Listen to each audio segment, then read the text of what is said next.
scolding themselves. But with the colossal passive perception of 17, they see you Damn. enter Oh and just yeah, like make no and make a mistake. careful note. Like, Yeah, make no mistake. This person will be noticed in time. Absolutely. yeah. Um, uh, there is similar. I think also another character that's it's a little bit more on the smaller folk are not as easily found in Ank'Harel and thus draw a little attention. What is Gidget doing in the bar during all of these revelries? Muted. Oh, can't hear you. Oh, no. Can you hear me now? Yeah, there you go. Yeah. Yep. She's playing the music. Yep. Helping out the band, absolutely playing a little. What instrument was it again? She had the fiddle. Right, playing a little fiddle. Fantastic, fantastic. And then coming down from upstairs with another barrel of alcohol.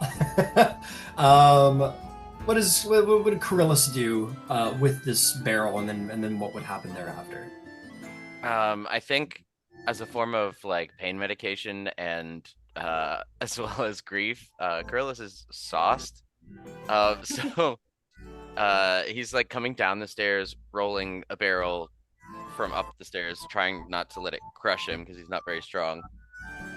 Just like stumbling over himself and stuff. And yeah, I'm gonna jump down and be like, I imagine sort of like the reverse, like so it doesn't just go flying down the stairs. yeah. Crush I'm not people. pushing it in front of me. I'm pushing it from like yeah. I'm going backwards on the stairs. Make me an trying to, athletics like, check at disadvantage because you're sauced. hell yeah. Okay, this is great. This is gonna go good for me. How? A 4. A 4. You're like, doof, doof, and then oh no, and then you just fall back as it like literally like pastry roller like over you on the stairs as you fall Yeah. backwards, sort of down the stairs, and the barrel just kind of. Thankfully, you stop the fall and the roll of the barrel at the end of the bottom, so it does kind of roll out, but not with any sort of pace that would hurt anybody. But you're like across the stairs. You have taken 1 point of bludgeoning damage. All right. Everyone's like, Yeah, ooh, yay, barrel of alcohol. This Um, is my fallen friend. He would want us to celebrate properly. And Nerva had said they were started doing all kinds of toasts to Vashek, which people were kind of lip servicing, kind of. You bought us for the night. And then they would probably join in with that as well. Now is a very, very good point seeker. Passive perceptions. I want to find out who has the highest because there was a very unusual and all the same familiar person in the bar. Mine's bad. Check your Discord there, Crier. Dangerously close to my name. Yeah, mine's 11. 17. All right, 11. that's probably good. Yeah. So, Seeker, of all the people in the bar from Xhorhas, which is a surprisingly large sum of them, just considering you're on the other side of the continent, or the world, it'll be you who indeed takes note first this very unusual, unlikely individual with marble pallid skin and glowing eyes and clearly symbols of the Luxon upon him, a cleric without a doubt in your mind. What do you just take a note in your book? I take a note of like the arrival of a strange individual, like write a description, and then I'll kind of like make a check to see if I know like what they are. Make a nature or religion check, your choice. Nature. All right. 17. 17. It is not hard. Not anybody would be able to tell, but you do. It helps, it gives away that they are sort of a religious individual by the sort of light in their eyes, by the sort of almost marble of their skin, like a statue of marble itself. This individual seems to be sort of like hewn by angels. And you think you look upon not just any individual, one of the very, very, very handful Asamar, who walked the world. Asamar being divine sent of the gods for some great and noble destiny to help mankind. Or I should say mortal kind. So this is like Jesus walking water, to be very clear. That's what an Asamar is. An Asamar is a messiah. Seeker will kind of go over to Galsariad.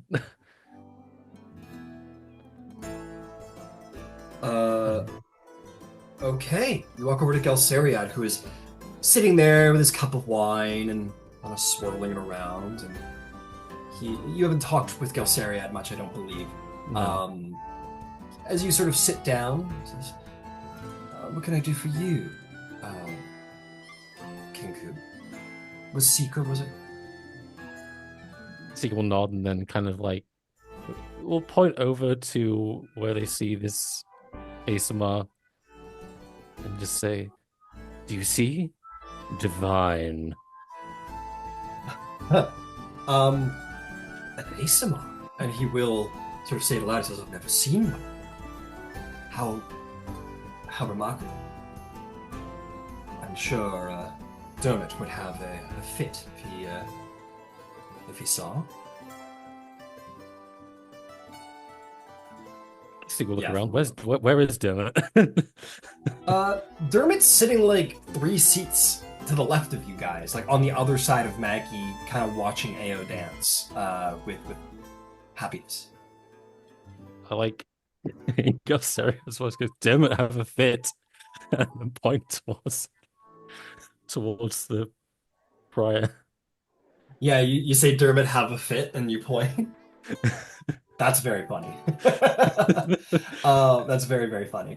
Okay, yeah, you point over and he goes, what are you pointing at there? And we'll look over and be like, and he sees the Luxon, and I'm gonna roll to see if he knows what an Asamar is. Let me just pull out his stat block here and see how he's a pretty religious little fella. But not too religious. He goes, "Ma, that's an interesting fella. He's got marks of the Luxon all over him. It's just strange complexion." Galsariad gives you sort of like a sly look, Seeker, like, he doesn't know. He's like, he kind of gives just like a gesture of like, should you or should I, kind of thing.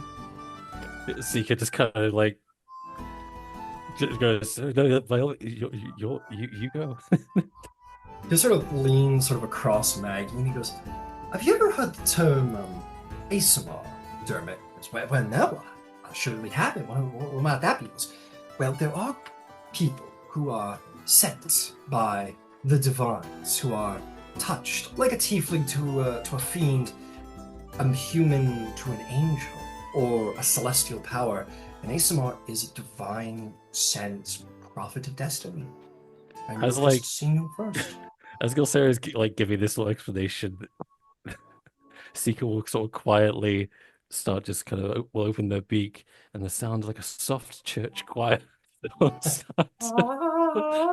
And Dermot goes, You're pulling my leg. You must be Galsariad."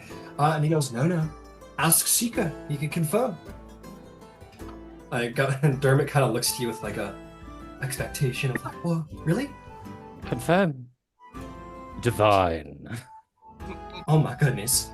Oh my goodness. I should go say something. I should, but he pulls back his like 3 hairs. Oh my and he God. goes, how do I look? Do I look presentatory? Do I look, am I gonna embarrass myself? Galsariad goes, "You look fine, darling. Just go and go say hi. I know you want to." Dermot goes, "Okay, here I go." He's gonna walk across the bar. Prior, you are approached by the cleric, the goblin cleric of the Luxon. He goes, "That's next time, folks." He goes, "Excuse me, my apologies. My name is Dermot Werber. I'm from Xhorhas, and can I just say it's a very great honor to meet you." Well, now, I did not expect to see another follower of the light in such a distant place. It's a pleasure to meet you. Oh, me neither. It's a great honor to meet someone of your stature, your nature. I can clearly see that you are a follower of the Luxon. Tell me, I'm not accustomed to seeing a goblin as a follower. Are you consecrated? Or consecuted? He kind of tilts his head around as you say consecuted, as it's kind of a Xhorhasian secret, and make sure nobody heard, and then kind of quietly goes, no, sir, no, I'm not, I'm not. Amazing. I wouldn't expect something such as yourself to be a follower of the Lux. I would almost assume that you've, how shall I say this? This isn't your first time. Oh, this is certainly my first life. And I want to spend it well. I'm with my friends. Those are the Bravehearts over there. That's AOJ and Galceriad Artis and Irvin Wastewalker, Maggie Keen Eyes. We're all from Xhorhas. You're from Xhorhas as well. We're from Jagao. I should stop talking.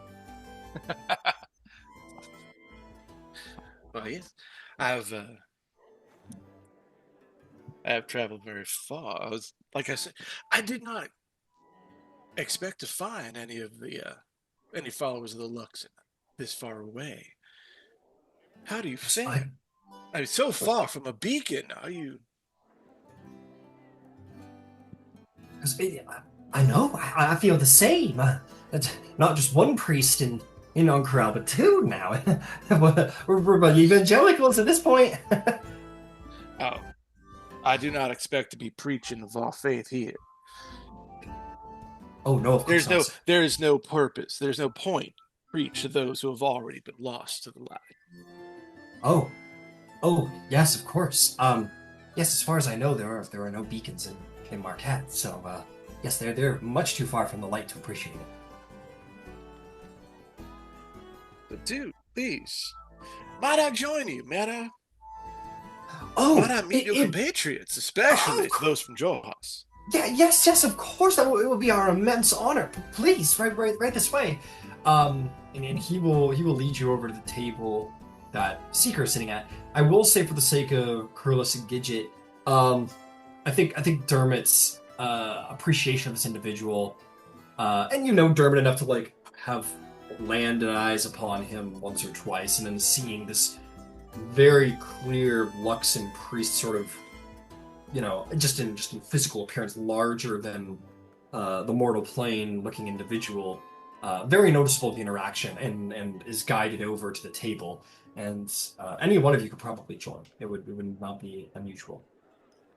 Yeah, I think when Seeker made like the angelic like church noises, I probably like intrinsically like spun so fast towards it to be like, oh my god, it sounds like church music from back home, like, oh shit, and then I just like fumble over myself and just eat shit. And then it takes me a minute to like gather myself, so like all this happened while I was just gathering myself and like paying for drinks that I spilled. Yeah. You bash your head off of the ground, take another point of damage. Yeah, pay for the drinks that I spilled, and then I'll head over. Got it. Yeah, Seeker, you see Kirillis come to the table, like, fucking, he's got like a little dent, right? And he, the face got take a lot of it. You kind of like fall into a seat. Who are you falling into a seat next to? Is it Galceriad, Maggie, or Seeker? Probably Seeker. Okay. Yeah. Yeah, Seeker, you're there, and suddenly you're like, hey, again, Kirillis kind of shows up. Hey, I heard the angel music. Did you hear it? Seeker just opens the mouth again and gives a quick like little sample. It was you. You sing beautifully. So you kind of shrug. Oh. What are we doing? Do we need shots? Whatever. So is this Kirillis or is this Fire? This is Kirillis. Well, I mean, my characters bleed in from my real life. Would you look at that? That there Kenku has a voice of the angels. He At does. this And point, then look yeah. over. At this point, yeah, you see Pryor standing at the table next to Dermot. Who goes, may I introduce to all of you a Prior Lumen, priest of the Luxon, all the way from Xhorhas. Hey, we were just in Xhorhas. How'd you get here? I like your clothes. You just the Kirillis hated the vape. Well, what was that secret? I'm gonna- No, I just imagine Kirillis like in the bar just hitting a vape. Oh yeah. I just pull out a magical vape. Just... Oh, with the vape. Oh yeah. Magical vape. I'm just taking it off of someone's table. It's a hookah. It's a hookah. You just like take a hit of hookah real quick. Yeah. Oh yeah, it's on Corel. There would be. Yeah, it's totally hookah. Yeah. This is where hookah was born and such. Yeah. I've just grabbed it and like a couple of the burners like aren't working because I picked it up off the floor and like had bought another table a replacement, so I just brought over the like half shit one. Okay, fair enough. How'd you get here? Is that Maggie? Yeah, that's Maggie. She's fucking huge, dude. She's a large creature. Holy crap. It's the mini I picked. That's not what she actually looks like. It's not actually what she actually looks like. Shit, No, I purely guessed that on her mini size. Yeah. Who is that massive figurine? Oh wait, it's Maggie. Yeah, honestly.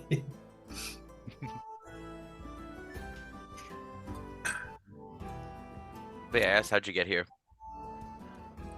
I'm on a bit of a spiritual journey, expanding my personal education. I decided to come here to peruse through the vast libraries, such as the libraries of the Cobalt Soul. And Hey. Look, and I pull like, look, I have this ash. I am of the Cobalt Soul. it's a pleasure to see that you've found membership with such a collected group of librarians. And I'll like wink very obviously. Yes. You don't know what the wink is for, Prior. Yeah, I know. They're librarians. All right. Like, great. Is he hitting on me? Who knows? Gil Sarian says, you come here all the way to Marquette for education. Trying to expand my mind, see get the other side's perspective on things. There's information everywhere. The less advanced. Sadly, I have found that I did not find the things that I was looking for here. Not very surprised, but you gotta try. Gelsarian says, indeed, and it's unfortunate that Xhorhas is the most magically adept of all of the civilizations of Exandria. It makes traveling a little bit less verbose than it possibly could be. Which is why I was very disappointed not to be able to find what I was looking for here. Seeker will raise their hand. Found what I was looking for here, and then we'll like tap their book. Oh, my book. That's No, my book. Seeker's got their little tome on the table, and they'll say, "Perhaps I can be of assistance." the continuous changing in the type of voice that comes out of Seeker is slightly under. It's like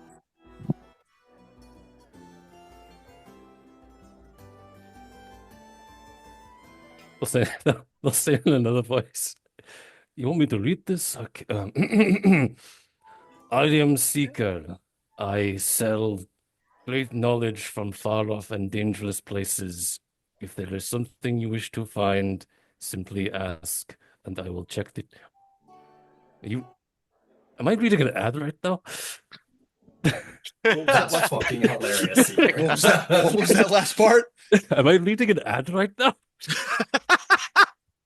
Yeah, you hear the soundbite of someone who was paid to to use this That's introduction fucking so you funny. can mimic it. That is take an inspiration. That's clever as hell. It's really good. Yeah. Yeah, we have one. Damn it! I've never considered that a Kenku could like have a written list of I need you to say these phrases so I can use them That is later. very funny.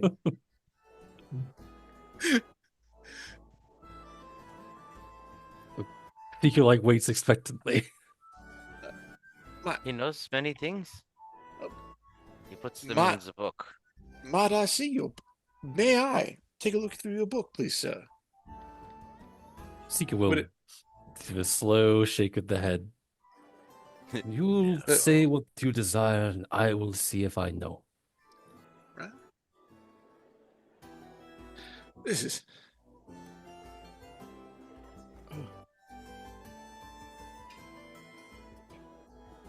excuse me.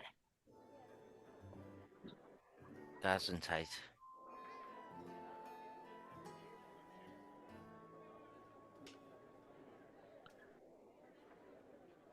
All right. Some things I'm looking for. I want to know from an outside perspective. What do you know of the Luxon? What do you know of the lad?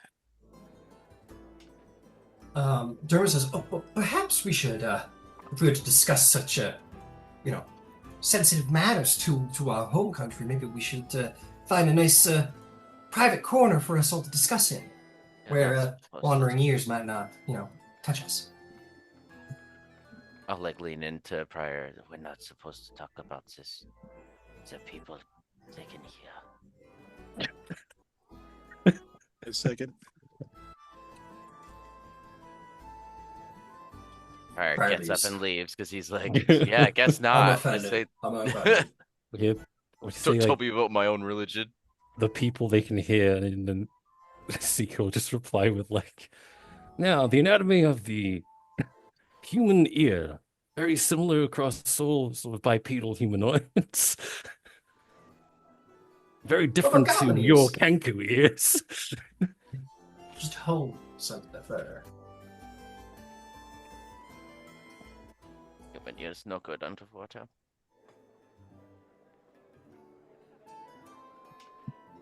They get so cold they could only hear their own hearts beating in their body. I hear fish. Hear the kelp. And rocks and things.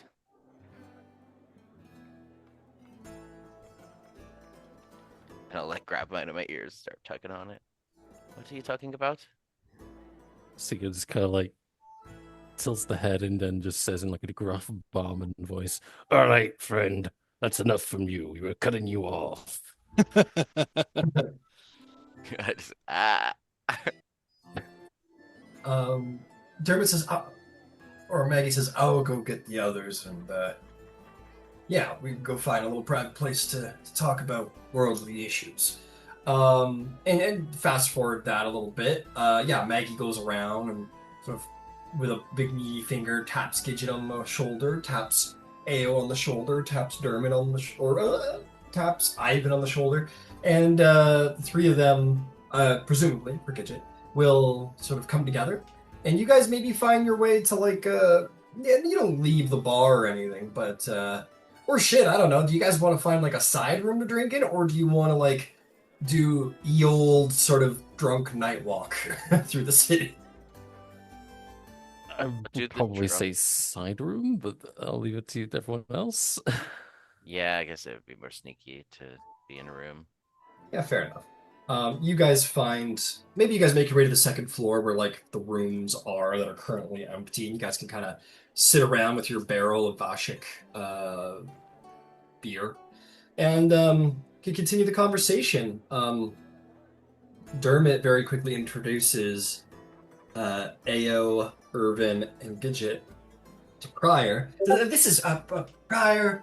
This is Priest Prior Lumen of the Luxon, all the way from Xhorhas. And an ASMR too. He's been sent by the divine, was it by the Luxon maybe even, to do something really impressive. Ao will kind of. Well, it's not. Well, good to meet you. I suppose you come a long way.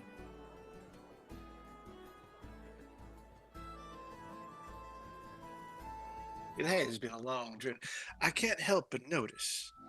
Y'all seem to be both celebrating and mourning at the same time. Did I stumble into something I shouldn't be here for? Dermot's ears kind of go Um, down. yeah, our friend Vashek has died. So, My apologies. yes, we mourn and we celebrate. And he got us this whiskey. Would you like some of the whiskey from my friend? And I grab a ladle. Be happy. Much obliged. Much obliged. Grab a cup, and, like full ladle to another one, then I hand you that.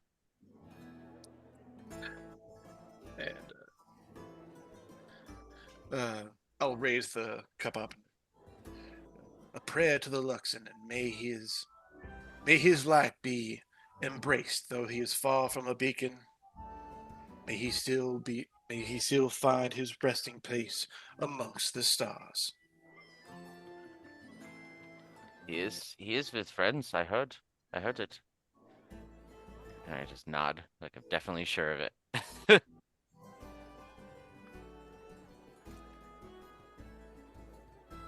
There's definitely like a glumness comes over. Luxon's being the primary religion of Xhorhas. There's well, Vashek wasn't, as far as anybody knows, consecrated, so the tragedy is a little lessened, a little, in that case. But yeah, Ao will kind of speak up and say, "Yeah, it was terrible what happened, but it seems that the Luxon has a plan all the time. I mean, now that you're here, I mean, is that not a sign, or is that not a sign? You must be on a hero's journey, hero's quest." Are you? I have not been given direct guidance, but I do believe the Luxon has a hand in all of things. Clearly, the Luxon has guided me here to find all of you. Tell me, you've just lost someone. Clearly, you could use the guide and light of the Luxon with you. Might I join you? Dermot's like, "Oh my god, they're so lucky." I look over at Seeker and Gidget, and if Nerva's still there. Nerva's couldn't be wrangled. Is just drunk in the bar. That'd be so great. Maggie just couldn't bring him, and so you guys continue Yeah. on. Yeah? Yeah? I look at him. Yeah. Yeah? In the same voice. Yeah.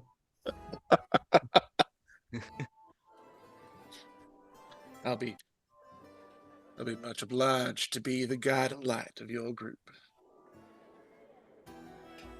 Yeah, we have big plans. Big plans. Truly. Yeah, I mean, if it big ones. just, I know we just met and all, but can you tell me of these big plans y'all got?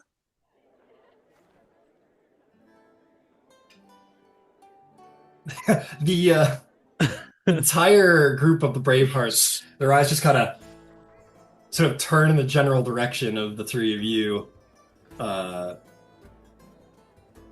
expectantly to see what the answer is there. You, and I point at the Bravehearts, hear what we're doing, then you will have a leg up on us in our contest. I guess is, well, I wouldn't say that. You guys do have the, but Well, we got our sources. We're catching up. Friendly competition between two groups, is it? So, we shall see then. And I'm going to look over at Dermot. Which one of us truly has the ear of our lords? Dermot suddenly looks incredibly intimidated. He's like, I gotta. It's just like, I mean, you're sent by the divine. I don't know how I could possibly compete with someone of your stature, Mr. Blumen. Him losing a big dick contest that quickly is so upsetting. Yeah, pretty much. Fucking Chuck Norris came in and said, "We'll see who Yeah. wins, my kid." He's like, "I'm not gonna win." He's like, "I'm a little goblin guy who took up the Luxon faith for my friends. This person was sent by God."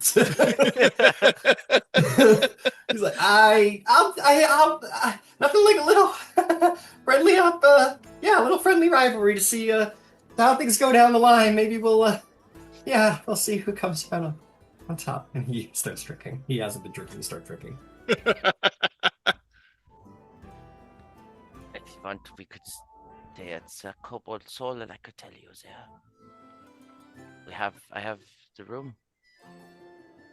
Ayo says, yes, there's also something to remember there, Mr. Pryor. If you join up with all of them, you gotta hang out with a bunch of librarians. He said he likes the books. Yeah, that's true. Gostarian says, what's wrong with librarians? They're far more capable of scintillating conversation than, say, Barolos. Maggie just kind of nods. Yeah, fair.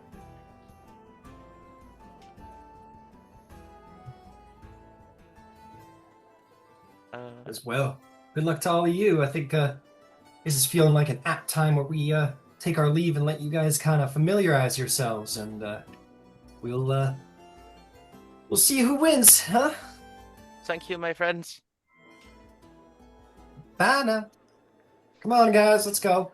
Got more drinking to do on Nervous Tab.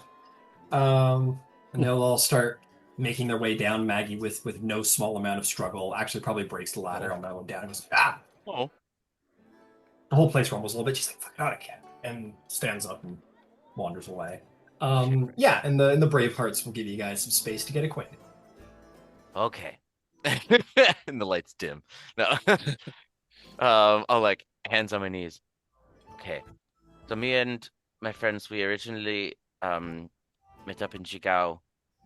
And we uncovered during some of these games and I'll like fully explain, Alexian, the jewel, the quest to go save them from their fate, and how it's led us here, and how we're going into the Undercity to like I just fully go off. Well, now that is a tale. And I have this. He's absolutely fascinated with the necklace. You can touch it. Is that? Yeah, make an Arcana check, Prior.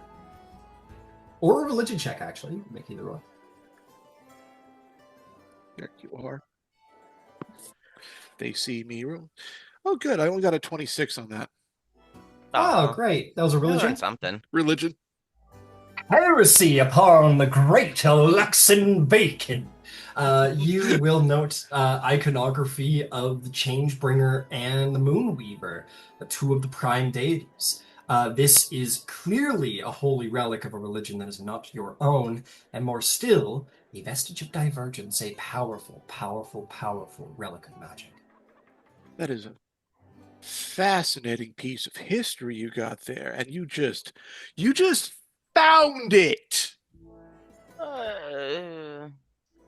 Yes and no, but yes. The oracles from my home, well, not my hometown, but the place of Zavata Ashari, they sent me on some kind of quest. So it seems, that it was fated. It's a little heavy. Oh. I'm so sorry to hear about your burden. Would you like me to take the burden from you? I put my hand on your shoulder. I lean in. No.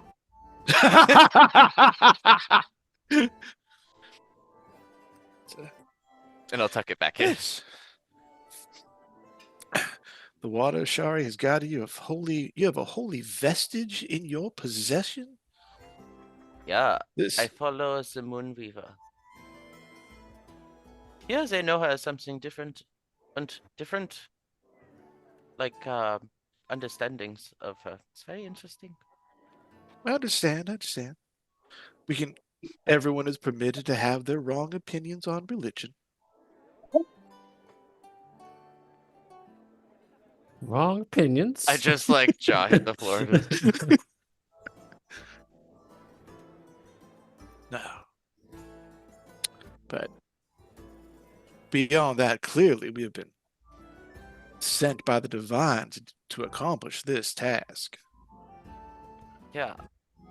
Can I like finally like when I leaned in, can I like take a good look at Pryor and see if I know what the fuck he's visually about? Like I get the Luxon thing, he's talked about it, but do I know ASMR? Yeah, make a like you're trying to figure out if they're an ASMR. What do you mean? I'm trying to figure out like what race they are and why their skin's all broken up and shit. Oh, make a nature or religion check at disadvantage because you're drunk as a skunk. Yep. Crank it. Oh, for shitskis. An 8. Oh, He's like probably like a living, beautiful statue, maybe.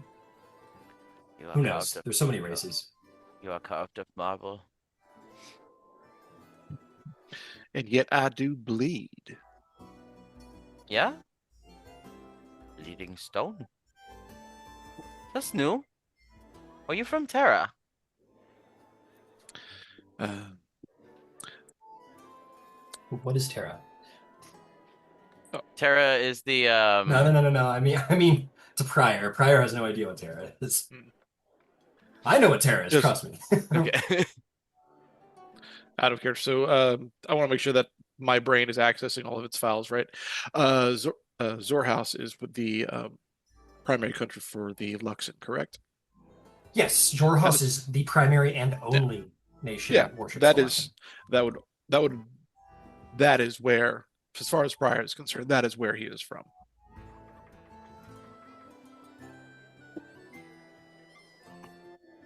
So no? I know not of this Terra. Xhorhas is my home. It's the people of stones that bleed. Xhorhas. I mean, in simple terms, but it comes from many people. But yeah. So Xhorhas. Is your family Earthfolk? I was raised amongst other clergy. Oh. I'm aware that I was, well, my mother and my father are unknown to me. Oh, that's sad. But the clergy is a nice place to grow up. I know this. No? Perhaps a bit strict by other people's standards. It just means that I have a good background with discipline. Yeah. Me too. Mm-hmm. I get in trouble at times, but yeah. Okay, so not of the Earth people, but you have the lines. I don't mean to be rude to ask, but like, of what race are you? As far as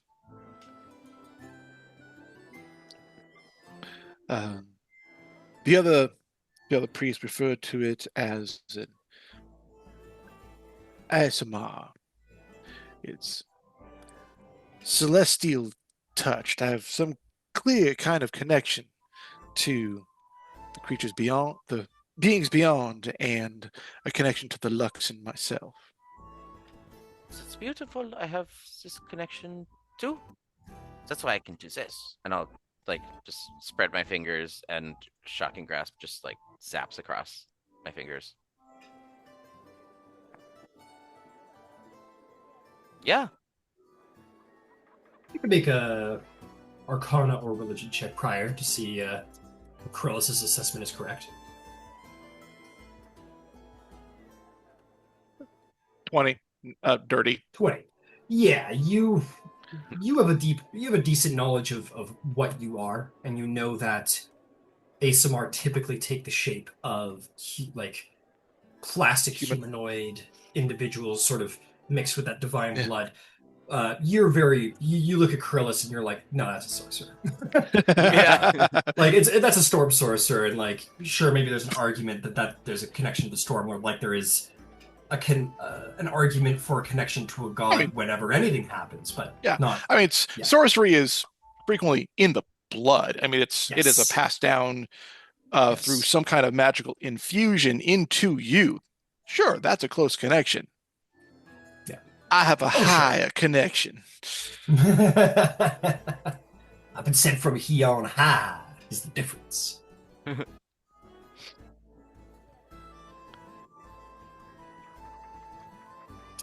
That's Praise be to the Luxon. I do believe that they have guided me here to find you. Oh, good. Just relief. Just like, and he slips in his chair. Oh, good. Fear not, my new friends. I shall keep you on the straight and narrow. You will follow the path of the light. Oh, that is fun. My cup just vanishes. I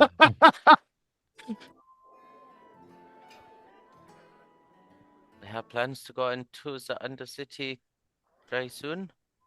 We are hearing from the librarians when we will have the door open for us. What? No, you didn't say anything? Oh, yeah, so we wait for the message. I have one of these stones that speaks from them. Seagull speaking. Go. This right here is a sending stone. They can communicate far distances between each other. Just speak into the stone. Gandalf? Words will be magically transmitted across the land. There's so much aspect of just general D&D where it's like, I feel like I'm talking to crazy people. I know I'm not. It's just like, I feel like I'm talking to an encyclopedia. It's great.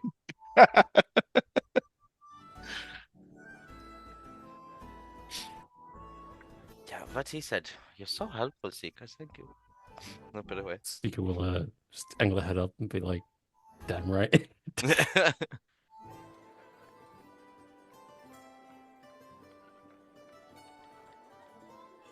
What?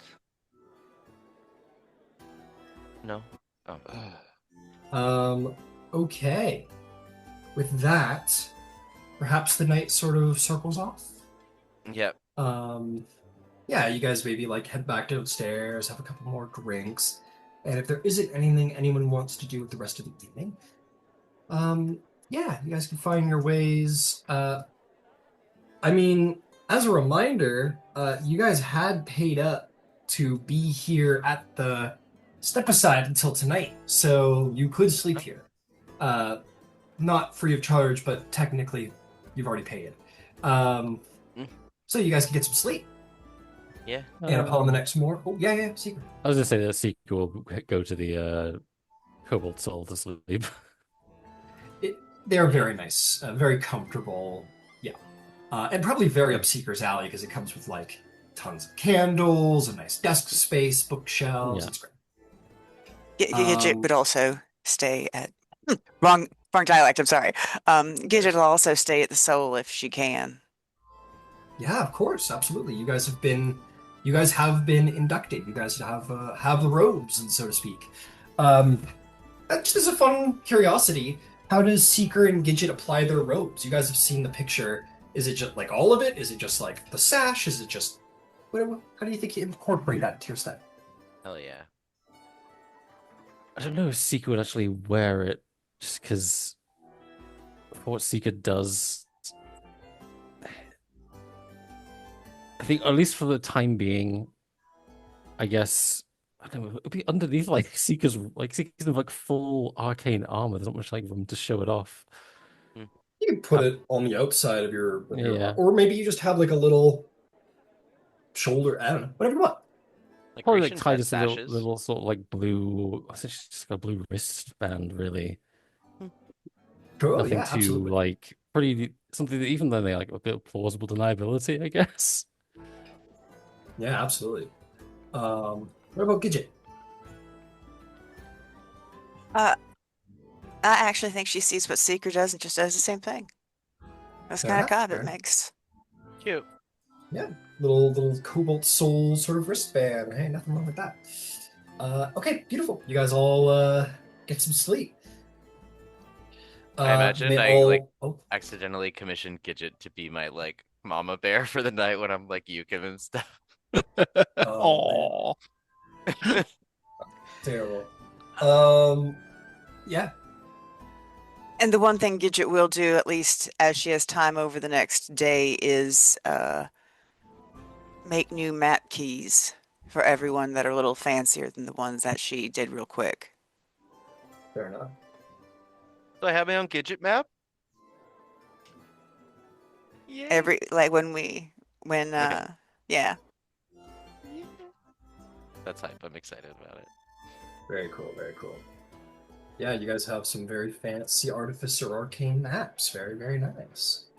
Dude, when I read Um, Cartographer, I was like, this is fucking sick. I love it. oh, also, I was a little late to do this, but why don't we all level up? oh, So let's be 8th level. Let's do it. well, okay. Let's go. Why not? Why not? Oh It's shit, gonna I be a have to very good long rest. You guys sleep really well. You Wow, sleep I really feel well. so much better. I fucking need it. Oh god, I Yeah, you gotta guys pick a had a feat. challenging battle. Shit. Callie's decided to put another level into So Artificer or Fighter. so this is a +1 to ASI and 1 feat with 2024 rules? Yes. Okay. But keep in mind, no more or no less than 2 ASIs should be gained on this level up, regardless if that comes partially from a feat or not. Alright. What Yeah. do, Kirillis? What do? I'll tell you what, why don't you guys take a quick second to level up, and I'll be right back. I'm gonna take 5 minutes. Alrighty. I'm considering taking tough. Which one is good for a sorcerer because our hit points are garbage. What would that be? I'm behind the curve because Curve. I took a level of thief because I didn't know if we would need thieving, so I made an artificer who had fast hands You know, in I bet case we will. we needed it. Oh yeah, I mean, no one else in the party I think has that kind of uh, skill set. Yeah. I'm being Yeah. forced to choose between Action Surge and Flash of Genius. Oh, good fucking luck. Yeah. Take action surge. Gidget's gonna we'll get flash of genius. Okay. Oh, brilliant. Look I at you love guys. Flash of Genius. Okay. Not that one. Telekinetic would be so good, but I will be right back. I don't think I'm there yet. Okay. Do you have best spells at the beginning of the day or just like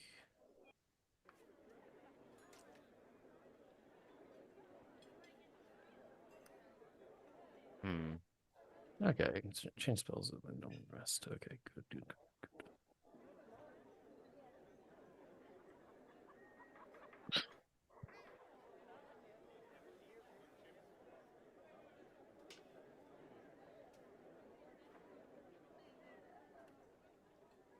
Hmm.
So many feats now.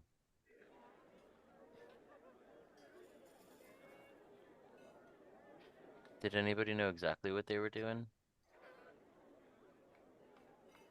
I'm figuring it out. I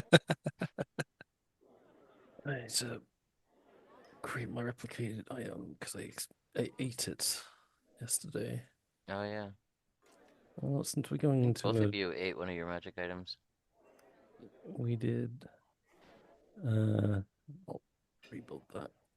Cool thing is that you can either eat them or you can like convert one into one of the other ones you know. So it's like just a nice That option is to have like a nuts. third one that's utility that you can kind of like swap out or consume. Hmm. As far as spells are concerned, Durable would be kind of cool. Like my con goes up, advantage on death saving throws, and then a bonus action hit die heal. And I could flavor that as like prior being there and like helping me with my journey, you know?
As powered it, hopefully. yeah. I'm working on it. Well, it's no big deal if you guys Yeah, it's cool. don't. It's not. My It's, stats won't you know, change too much. just be set on what you want next session. It's okay if like, kind of sprung it on you. It's all good. Yeah, it's cool. Um. I might just take the hit Okay. points for now. Yeah, fair enough. Okay, you guys will wake up the next day. Are powerful. And this is worth noting. You guys leveled up because you were doing faction missions. So you're, if you feel like, oh, we should get in there and like get to the main plot or whatever, absolutely valid to do. But there are like level ups and bonuses, of course, for the factions. So this level up because you're working for factions. If you went in immediately, you would have not been quite as powered up. And Right more on. might follow. So fear not, you're not necessarily sidetracked if anyone's feeling that way. You are gaining experience for the journey ahead. Okay. So you wake up the next day. Prior and Kirillis waking up in the step aside, and Seeker and Gidget waking up in the fucking Temple of the Mentor. There it is. So would you all like to meet up at the Temple of the Mentor? There are missions to be done. Seeker wants to go out to the bazaar to buy something for a spell. Of course. What would that be? I need 100 gold piece gem to make a little Ah. regular servant out of. Well, this is on Corral. It is a very prosperous city and should not be too hard to do. Which kind? Like, tell me what kind of gem you're looking for. You'll probably find it. Like, is it an emerald? Is it a ruby? Ooh, I mean, if we're talking like personally for like aesthetic like- purposes, Yeah. I think to go along with the fact that Seeker is mostly sort of like a goldenish sort of glow to their armor, or like a little topaz, I think. Ooh, little topaz.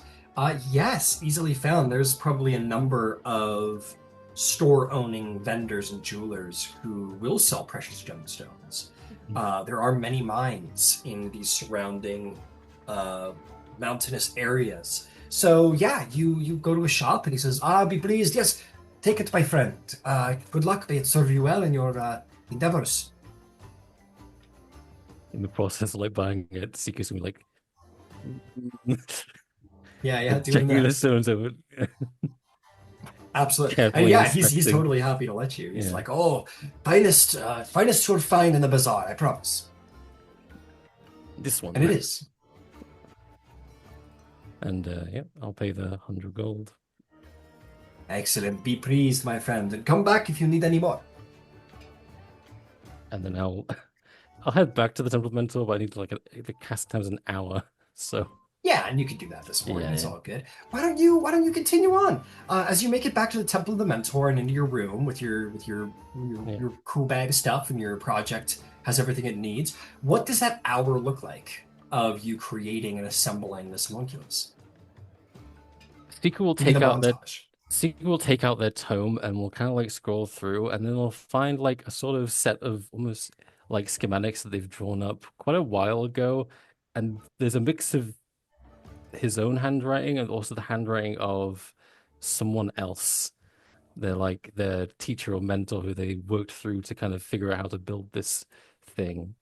And Seeker will kind of take a mixture of these gold, sort of metallic bangles and wires. And eventually, I'm trying to think of like how best to like, because it's what does the description say? It flies is the main thing. So I'm thinking Give it a it's gun. kind. No, no. Ends up sort of constructing this kind of like metallic, like metal sort of almost skeleton of a dragonfly around this topaz with the like, and then with the like when it's powered, the glow of the gem sort of emits a sort of golden light from the dragonfly's eyes, and it buzzes around. Excellent. Amazing. Yeah, after a little while of full Tony Stark making the Iron Man Yeah, suit, got the tinker's tools out, and it's like occasionally like shaving off the little twisting bits of metal. It's all very fiddly and small. absolutely magnificent. And so you do. And after a little bit of time, you sort of like drop in the final piece of the puzzle, the topaz, and sort of seal up the brackets. It will sort of spring to life. The wings will begin to immediately start fluttering, and it'll sort of do the almost like hummingbird movement in the air and just start to start to move and come online. Your homunculus is born. And Seagull like put the finger out and it'll land on. Yep, it lands, and it's a happy little dragonfly at your disposal. Pleased. And we'll go find Gidget to show off. Amazing, amazing. What does your morning ritual look like, Gidget?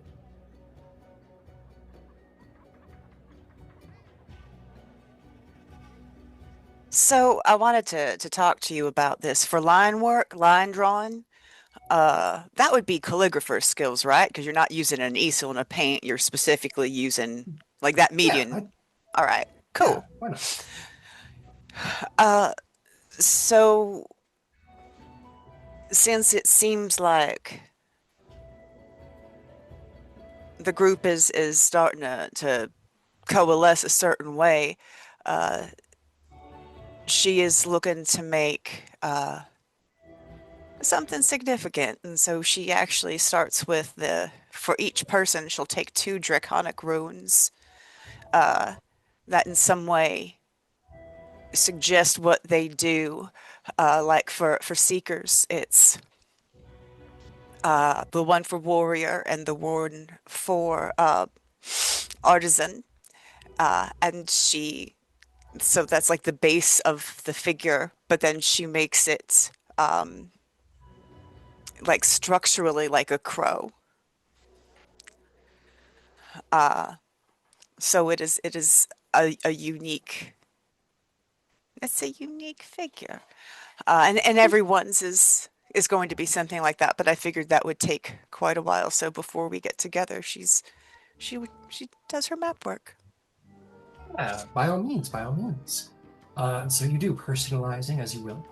Um, Chris, you probably wake up with feeling like a hammer is inside your skull. Yeah.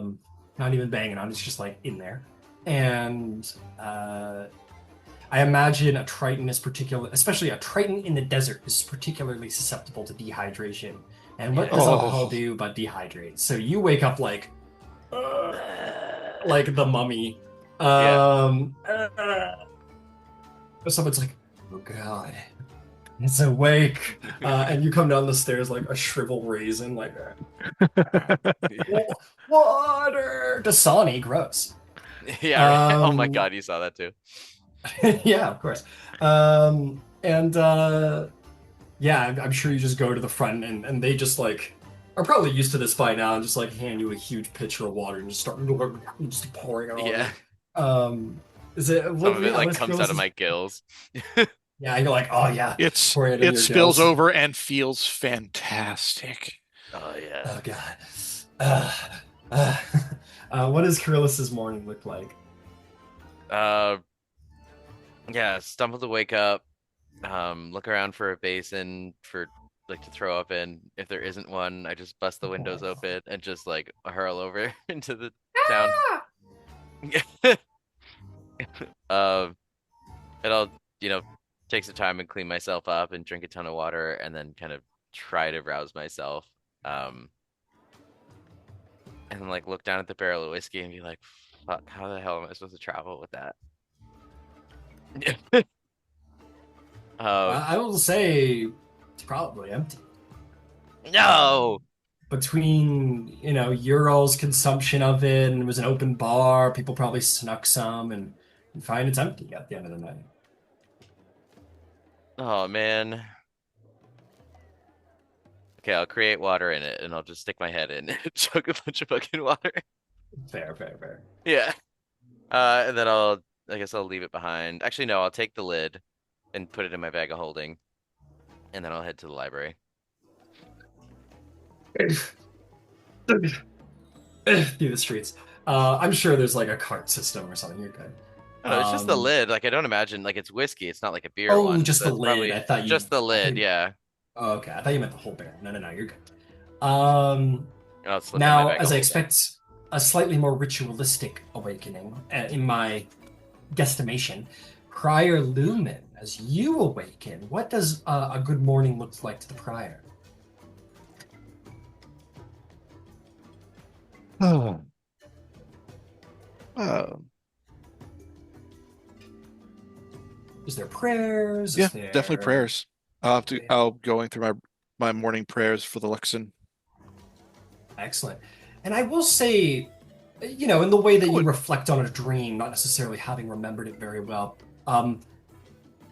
you kind of remember dreaming last night and, like, you felt a presence that has come to you many times in your life, and it is simply the feeling of, like, purpose and affirmation, as if to say your assumptions about coming here and these people you've met, that entity seems to confirm for you that this is part of your destiny.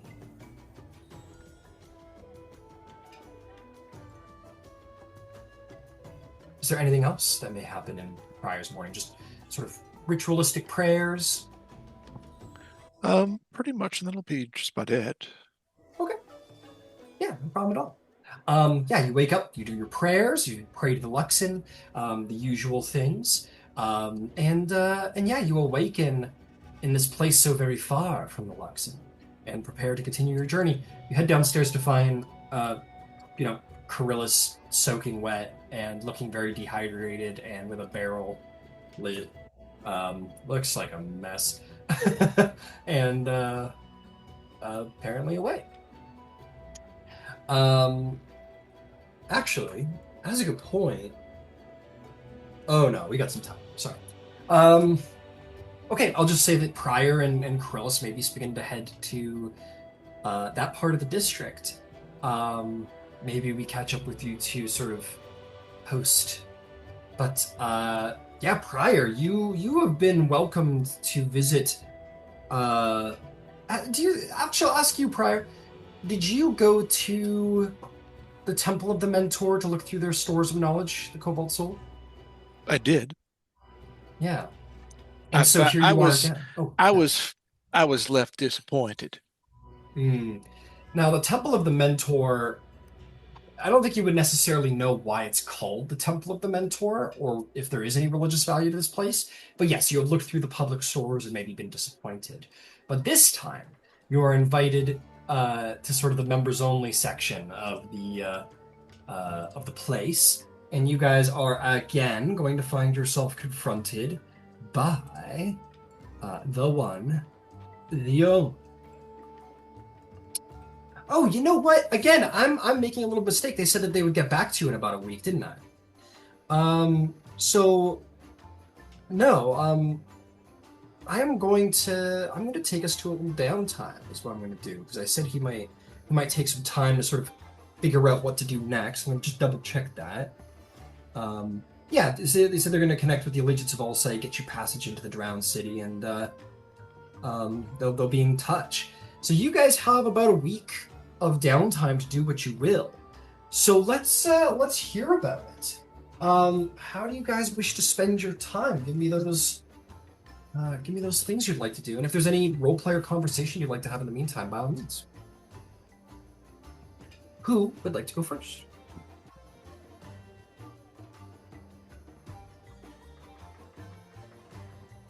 Sure. Really? What would Krillis Uh, do with his week?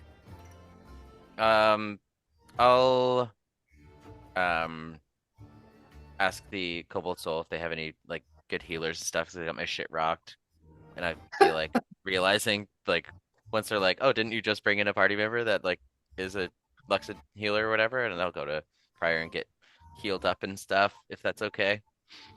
Yeah. A week's time, Um, that's a piece of cake. yeah. And then I'm probably just gonna have a bunch of cutesy little dates with my girl. Um, Cute. yeah, and try to convince her to like keep the shop closed for a day so that we could like go see the city and all the sights and stuff because she works like pretty much every day or whatever. And Yeah, like, she works. Yeah. yeah, Uh, Amazing. Yeah, totally, totally, I just totally. I just need to have a lovely time right now, you know? Yeah, you've been through a lot, and you're like, hey, could you close down the shop? We can spend a day together, and she doesn't know what you're saying, but eventually, Right. you guys seem to you seem to figure each other out eventually, no matter what, and she seems to be accommodating to you. She knows you've been through a tragedy, and she doesn't make any kind of fuss. She just closes it down, just for the day, and she'll spend the day with you. So as you kind of spend the week sort of developing your relationship with your girlfriend, um, why don't we have a couple of checks here? Hmm. Um, let's see how your relationship develops. This is going to be, where is it? Here it is. Why don't we say um, mark off like 50 gold for the week of like going out and Yeah. drinking, doing fun things, gambling, whatever it means to hang out and have a good time in the city. Yeah. Um, Sure. and why don't you, with that, then make me a little, uh, let's call it a persuasion check, just to see how you lay on the charm. Boom. 15. A 15 is great. That's a success. Yeah, you carry out the week with her, and you two have lots of fun, and you maybe share a couple of words with her. Like nobody's learning any language here. This isn't what you guys are doing, but you learn a couple of words. She learns a couple of words, enough that you guys can really like communicate basically, which is like, "Hello, be pleased. Can Yeah. I pay? Yeah. Or Like go or hungry or like food or Yeah, exactly. Like the real want. basics to start to Yeah. exactly like um Yeah, and so you guys are able to communicate and you begin to develop your relationship. And I'm going to say at this point, mark down on your sheet, she will be considered an allied contact to you now. Yeah. She is like very, very friendly to you now. You guys are official. Your Facebook official, your Uncorel book official. So essentially, what that means is that you can call upon her as an ally to help you out or talk to or what have you in any way she can. And if there's like a really big ask that is like you wouldn't normally ask of somebody, chances are she'll say yes. It might affect you two going forward, but she like if you were to be like, hey, I need you to help me out with a heist, she'll be like, bet, but maybe I'll take a little step back after. Yeah. It's sort of like that thing where Yeah. it's like, hey, if I ever asked you for anything, I need you to help me with this. And they're like, fine, I'll help you. But only, you know what I mean? It's that big dramatic, ask. So she's got your back, and you guys are like really official, and you've tightened that relationship up. Yeah. Yeah, you're doing so good. And you guys are so cute. And the people in the market kind of know your name. They're like, oh, Kirillis, lover boy, welcome back. Ooh, Yeah. can I buy her a small like bracelet or something like that? Like a 25 gold, like a nice gold fancy? Yeah, if you want to make it like 20, I would say like if it's 10 gold or less, I'll just add that as part of your expenses. If you want it to be like, if you want to go for something a little bit nicer, a little 25er, then yeah, mark off 25 and absolutely you can give her a little gift and Yeah. she'll be all abashed by it and give you a little kiss and thank Yeah. yous and I want to yeah. get it in like a moss agate kind of thing so that it pretty Ooh. much goes with the Lodolite that I have as my spellcasting focus. I also from the same jeweler want to commission a better jewelry situation for my spellcasting focus. I want it to be like rings on like 3 or so of my fingers and then a bracelet and then I want to have some like chains that connect it and I know then what you're going for. have the gem like right there or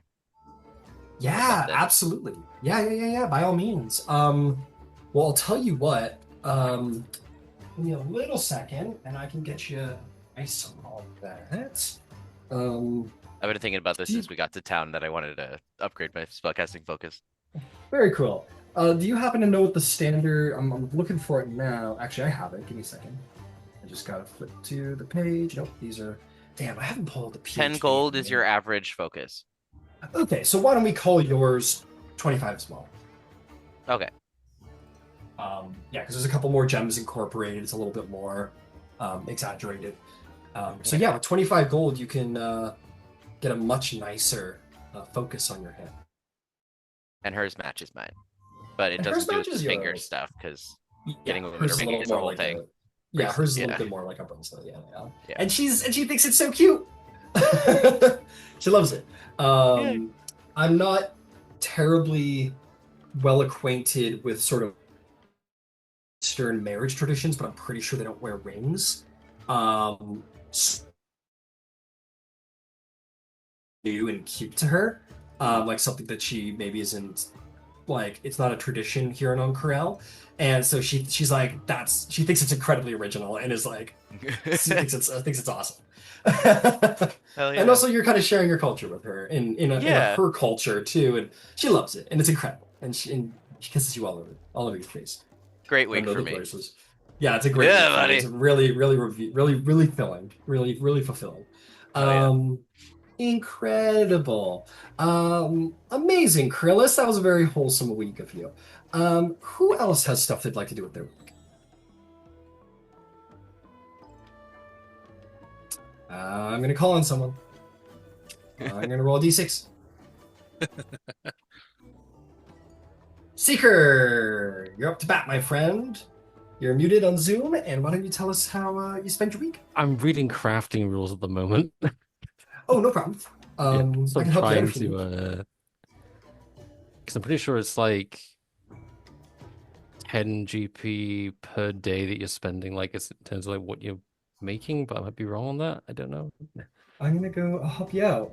I like to use the new rules because they're much more Put lenient together. and fun. Yeah. So I'll go take a little peek as well. help you out if you want. Raw materials, blah, blah, blah. Time. If working 8 hours a day, you can do 10 gold pieces, rounding up on a fraction a day. Okay. Oh, determine how many days working 8 hours a day it takes to make an item. Divide the purchase cost in GP by 10. For example, you need 5 days to make a heavy crossbow, which sells for 50 gold pieces. Probably So, yeah, gonna if need you to want to figure out what complete the hell I want to something, make. yeah. Okay, I'll circle back to you then. It Yeah. sounds like you're working away. I'm gonna roll it again. See if it's prior or Gidget. And it seems to be prior. Dice say prior. So prior, how would you like to spend your? Let me see if I can find any more information on the From- Jewel of Three Prayers. I understand what it is in general, but now that I've continue to access and see if the other groups have any additional knowledge on. Absolutely. Why don't we call this like a research check then? So I'll tell you what. Mark off 50 GP. Add to your inventory because I don't think we discussed what you got in your inventory here. Mark off. No, let's say I haven't 300. made any adjustments. Yeah, no worries. Mark off 350. Well, you have 350 gold. And if you want to mark off 50 gold pieces to grease some palms and get into like the really good research places, that could be your resources for the week. And you can mark off an additional 100 beyond that to add a static +1 to your roll. And then I would ask for What roll would I be making? Yeah. You're gonna have advantage, and since we're gonna call this a religion check. A religion or history. I'll give you either one. I'll go religion. You got it. I don't need the +1. Yeah, okay. So just 50. Roll at advantage? Yep, at advantage you're being helped with your payment. Well, I got a nat 20. Okay, nat 20. So my flavor for this is that you are going to do the thing that most researchers and bookie people don't do, which is that when the books aren't providing the right material, you leave the books and go start your research by talking to people, which is not what a lot of scholars tend to do. You are looking through books. You could find absolutely zero information on anything to do with Alexian the Apothean or the Jewel of Three Players. There's just nothing, no information whatsoever that exists as far as you're able to find. So you give up on that. And maybe you'd go talking to either the rival party members or these party members. And, the majority of the story will be revealed to you. Alexian the Apothean was a great hero of the Calamity who was essentially a demigod because he was divested with power by not one, not two, but 3 prime deities. The Moonweaver, the Changebringer, and the Arkheart. All 3 divested this one individual with power, and they were of exceptional note. The great tragedy, of course, is that this hero, this great, great person, has been lost to history. All of their heroics, all of their deeds, all the people they saved, all the trials they faced are gone. And no one knows anything about Alexian. Give you some more. The rival party will tell you the residuum comes from Kael'Moril, and Gelsariad specifically has theorized that the residuum has something to do with Alexian himself. He doesn't have proof to do with that, but he thinks that the timing of the finding of the Jewel of Three Prayers and the appearance of residuum on the black market of Ank'Rel seems a little too coincidental for comfort. Do, do, do, do.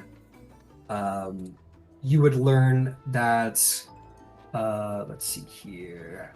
He was ruinous born, um, said to be cursed to endure a life of suffering, um, but he decided to spend his life shielding others from pain since he was already doomed to suffer himself. Um, let's see here. He beseeched the god 3 times, and 3 different gods answered. Uh, yeah, he's one of the most powerful mortals to ever exist because of this. Um,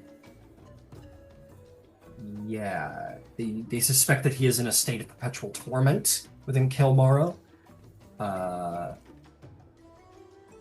Trying to find. There's one piece of information I want to give you for how well you rolled. I just want to check to see if it would make sense to give it to you. Understood.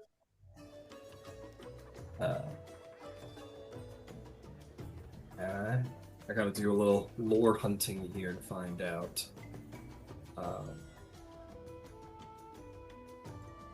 No, not there.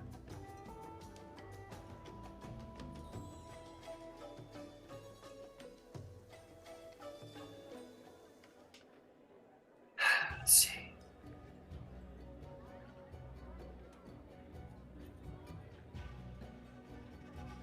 Within that 20, I will give you something that you'll be surprised to know. This you do find in the books. Long ago, back during the Calamity, Marquette was a vast jungle, lush jungle. During the Calamity, the betrayer god known as Grummish the Ruiner struck a cataclysmic blow with his spear into the jungles, and from that blow, the deserts of Ank'Harel were created. With that said, there is some suspicion that Kaer Morhen may have been associated with that, if not the very ground zero of where that spear struck, and maybe the reason why there's all of this residuum floating around. More than that, you do not know, but you think that that little piece of mythos to do with Ank'Harel may have something to do with the Apotheon himself, perhaps.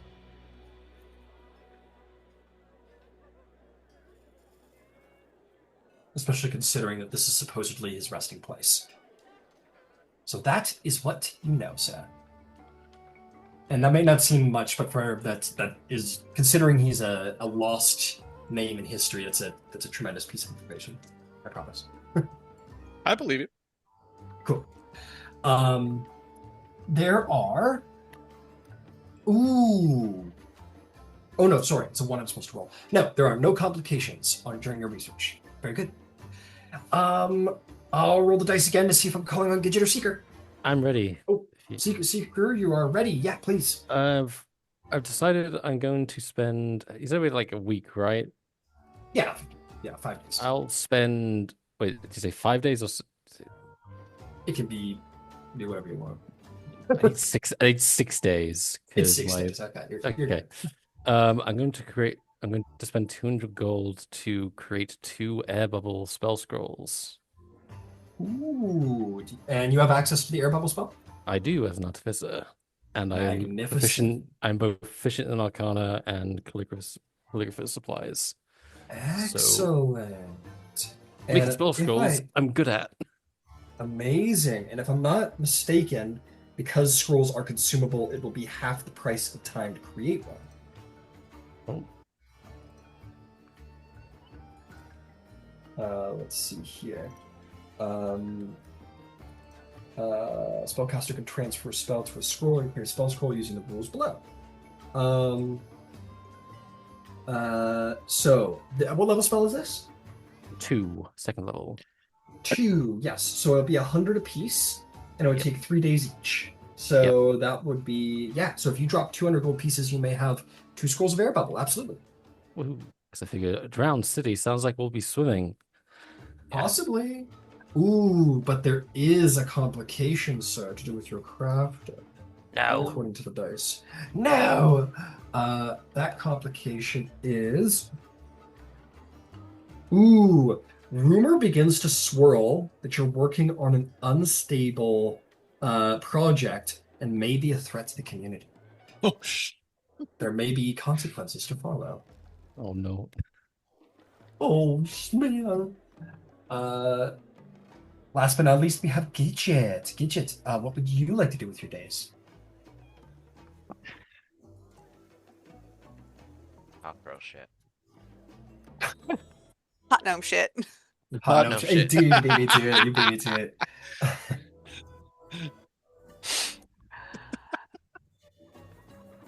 Uh, she's going to catch up on her infusions. She is going to work on the fine detailing of these maps in particular. And then she is going to use her wood carving to eventually make little, I don't want to say dolls, but like little figurines of the figures that are on the map. Okay, cool. Yeah, beautiful.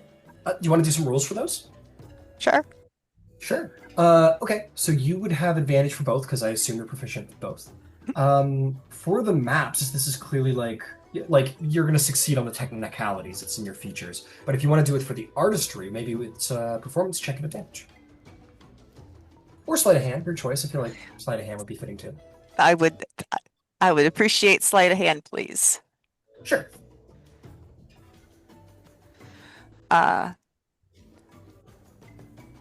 Boy, am I glad we went with sleight of hand. All right, slow. see? Yeah, so that's a dirty 20. Beautiful. Yeah, your maps turn out to your satisfaction. They're very beautifully designed. Excellent. And last but not least, why don't you do the same two sets of rolls as an artistic pursuit for your woodcarvers with advantage? That is a 29.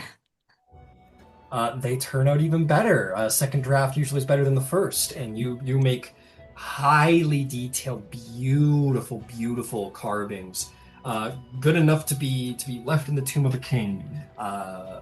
Very gorgeous totems. Excellent, well done.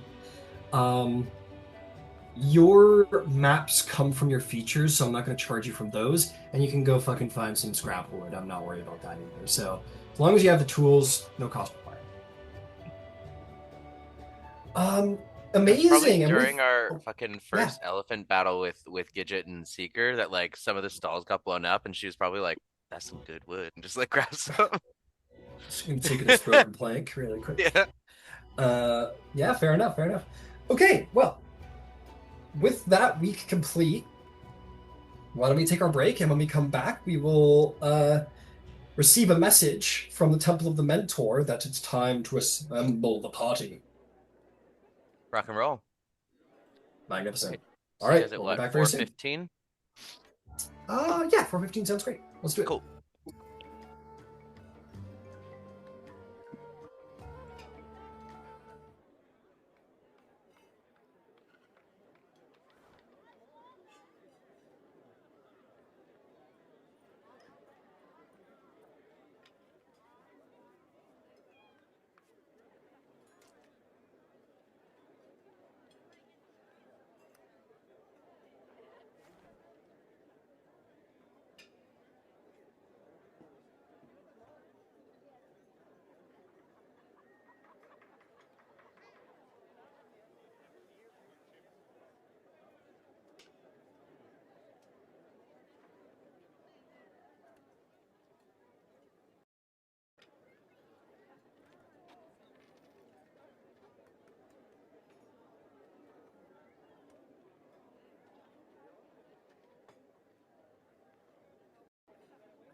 Hey, hey, hey. Ew.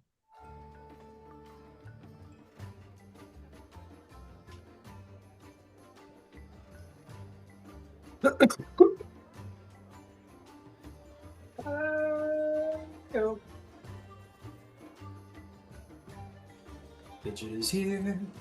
And that is 3 out of 4 players, and I'm sure we will see Kirillis back momentarily.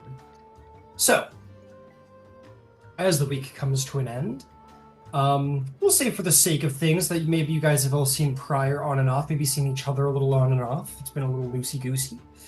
But now, as the week comes to an end, who is our wielder of the Sending Stone? Kirillis, I want to say. All right. Kirillis will receive another message from High Curator Jamil Alithia, and you will all be welcomed. Cut back to your computer. That's the message. Poke about the computer. But nonetheless, we'll just say that Kirillis told you all. You guys saw the. There he is. Kirillis, here after all of these days, as you're out on one of your little cute dates, your Justice League transponder sort of starts to go off. The bat signal hits the sky, and you hear High Curator Jamil Alithia, who says, please return to the Temple of the Mentor. The next steps are being prepared. I pause dramatically. I look at my woman. I dip her and kiss her. Yeah. And then pick her up. But on the way up, with just enough momentum, she can get on her own feet. I ride the lightning out of there. I'm kidding. And she goes, oh, my, oh my. He's a 4th level spell just for the drama. No, I'm kidding. Yeah, you take off down the street and sort of.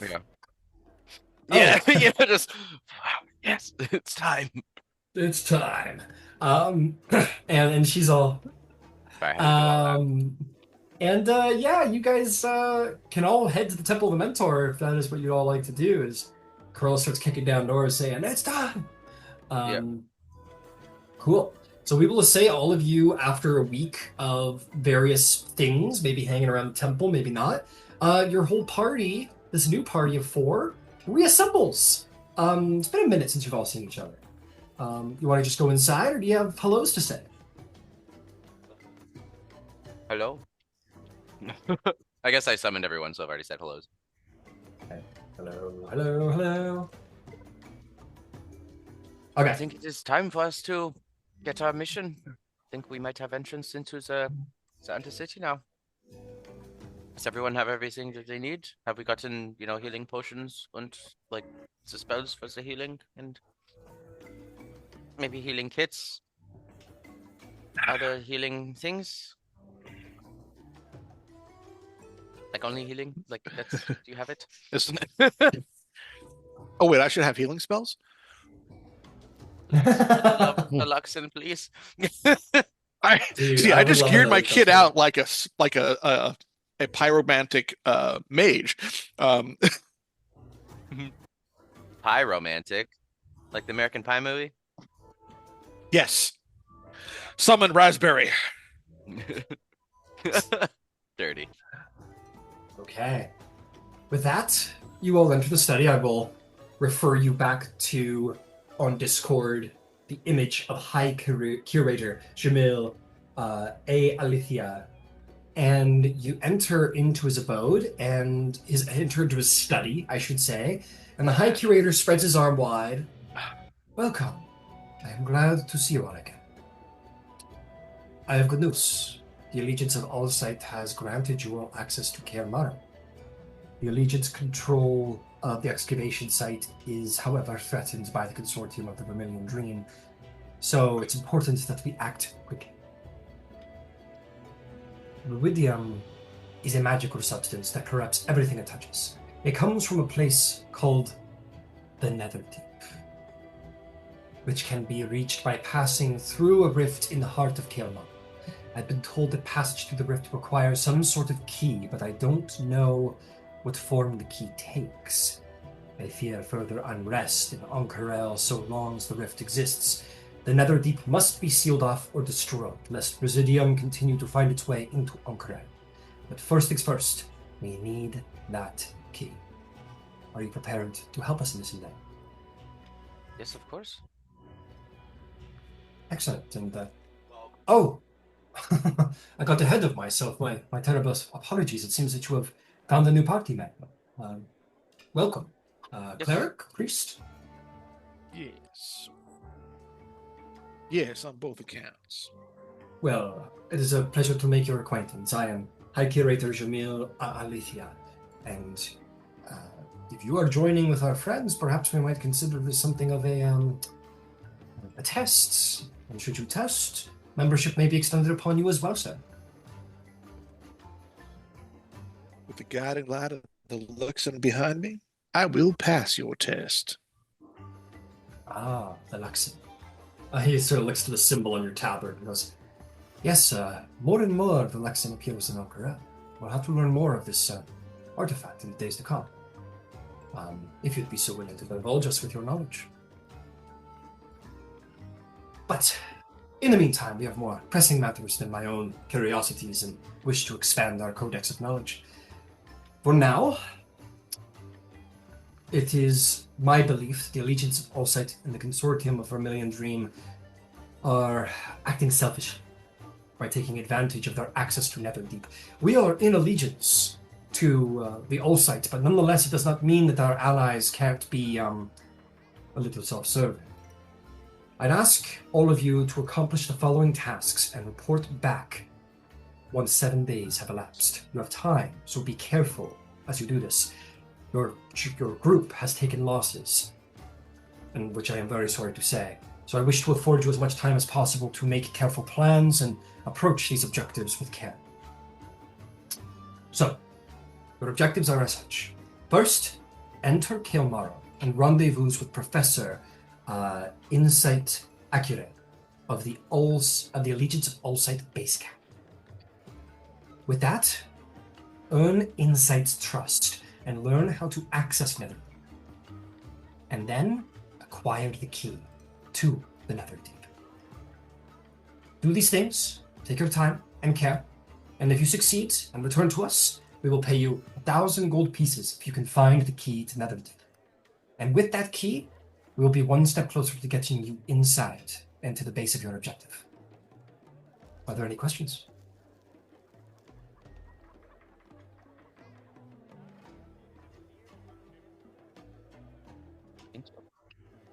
Seems very straightforward.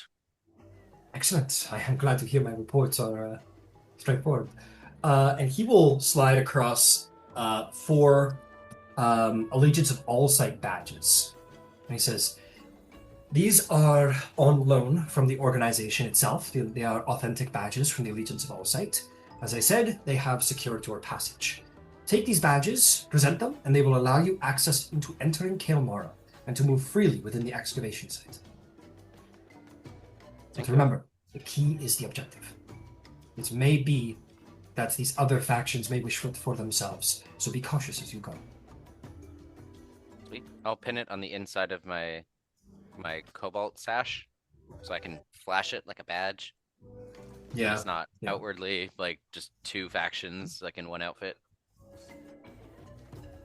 Absolutely. Okie dokie. Okie schmokie. And I assume we just get at her. Yeah. Very well. Be pleased. Good luck. Consider. Consider. Practicing.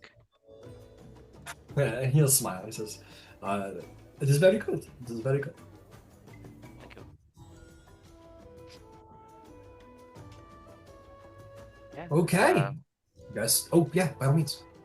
No, I was gonna say okay. Let's get at her, basically. Got it.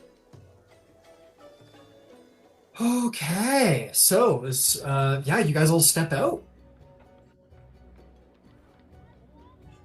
Take lead. What's next?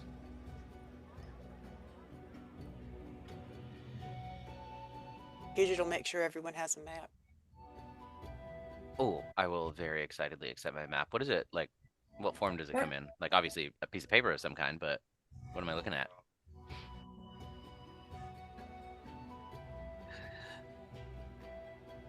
So I like the idea of the Marauders map. So, because she knows the city of Ank'Harel pretty well, uh, when you're in Ank'Harel, it'll have a better understanding of where you are. But you are,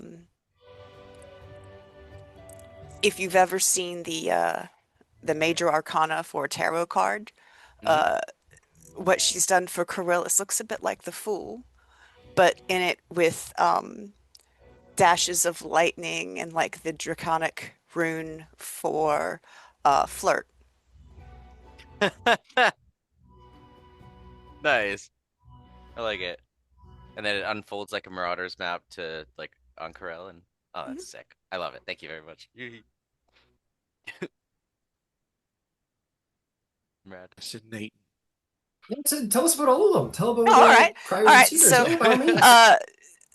and then when you look, you can see what everybody else's thing looks like. Seekers uh, is the combination of warrior and artisan, but it's made to look like this regal. If a crow was also the chariot, so it's really, really, it's super regal uh, and very, very powerful. The one for Lumen is it's light and mouth. And she did her best representation of the Luxon, but it looks a bit like a star. Still And very fitting. Thank you, darling. and if you look to hers, it looks like uh, the concepts of space and a conductor's baton. I like it. And they look like just like this weird little winky, kind of like her, but as a chibi her, but as the magician in a major arcana deck. Hell yeah. I love it. Great flavor. Seeker will hand to Gidget one of the admirable spell scrolls, because Seeker made it. There's like the way, because of an artifice, I feel like a piece of paper doesn't quite make sense for exactly like how their spell scrolls look. So it looks more like a kind of almost like a wooden token with like a metal sort of ring around it. And Seeker will just say, "Snap this when water." Ah. Oh, that's and she'll actually she's like, oh, that's neat. She's utterly fascinated with what you've just Yeah. given her. And yeah, you'll have one use of the air bubble spell Right on. when you need it. Cruz doesn't need one because it's breathing the water. Yep. And unfortunately, the air bubble spell, to my knowledge, is not a cleric spell. So if there's submerging to happen, Lumen just has to figure it out. I don't think I can help with that. Well, I mean, I still have it prepared, so I could just cast it on them and then scroll myself. So, you know.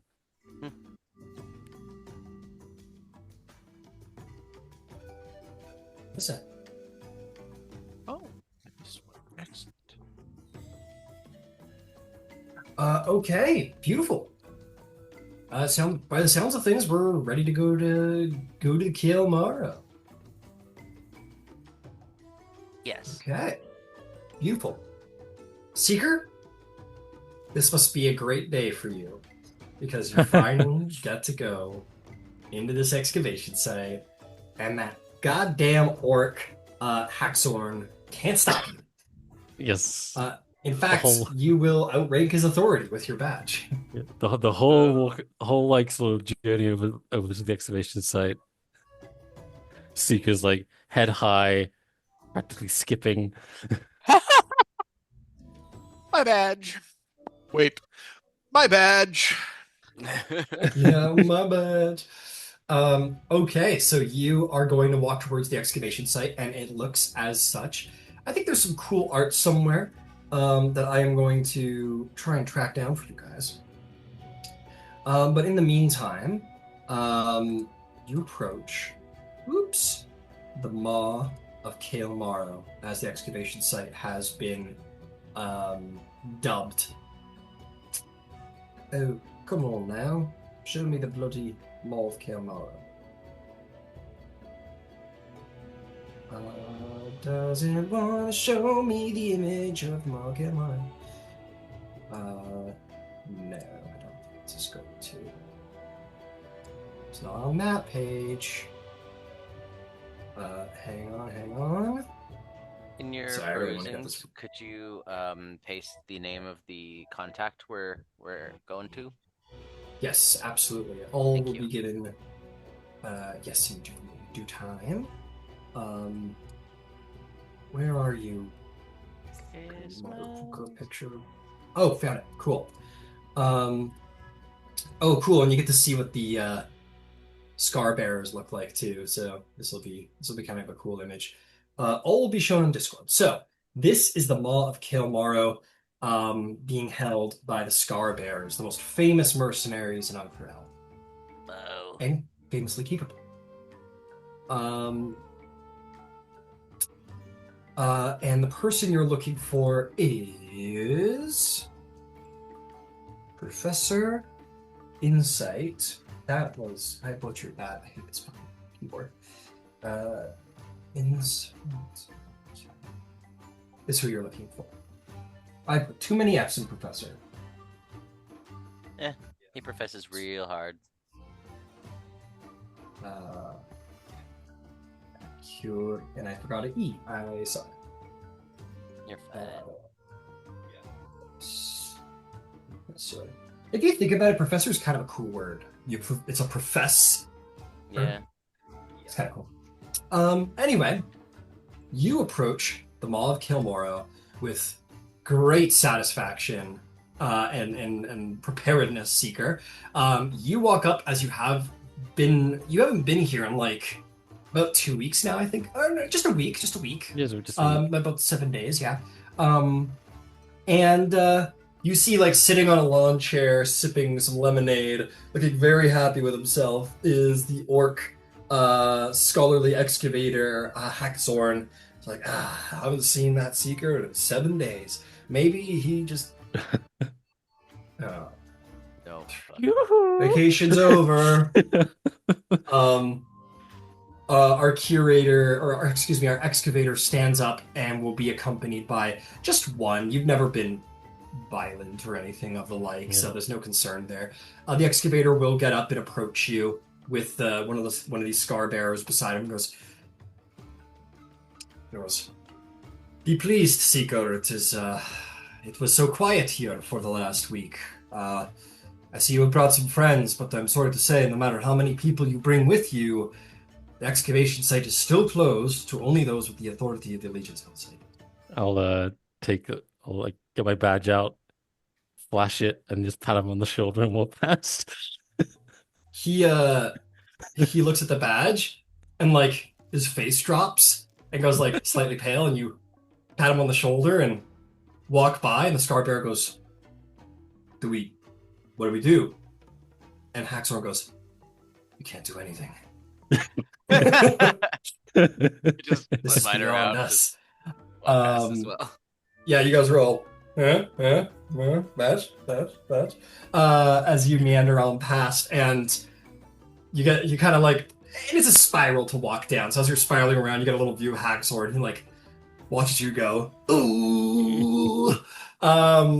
And you very satisfyingly take your first step on to the stone stair step of the Maw of Kael'Mara, and then your second, and then your third, and no one can stop you as you descend upon the wide ring and enter deep within the earth, the excavation site you have long coveted to see. Hell yeah. I give him a pat Um, on the back and give him guidance. very nice. Yes, Gidget. Uh, since there's apparently a long stairway, she's gonna grab her flute and she's gonna play a Hell little yeah. tune, I love it. and each of the three of you can take a heroic inspiration when she's done. Very nice. Well, very, very thank nice. you. Yeah, maybe this is like it's like, sorry, you can't come past here. Only the Leech's Pulse I can. Seeker's like, be our guest, be our guest. And then this whole musical number breaks out the party, like dances down into Yeah. Kael'Mara. There's nothing you can do as we descend because of you.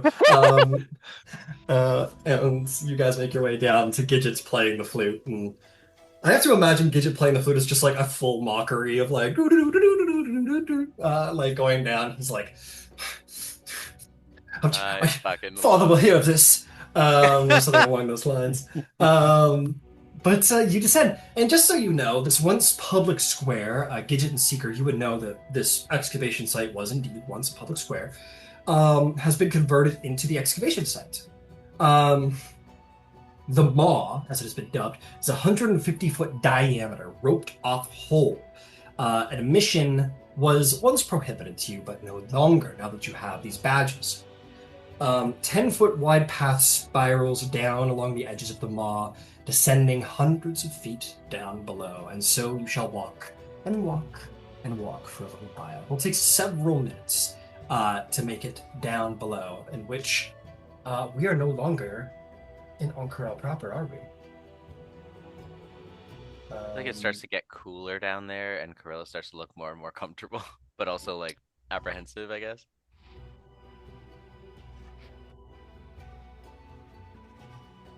Oh shit, I downloaded the same thing twice. My bad. Hang on. Hold!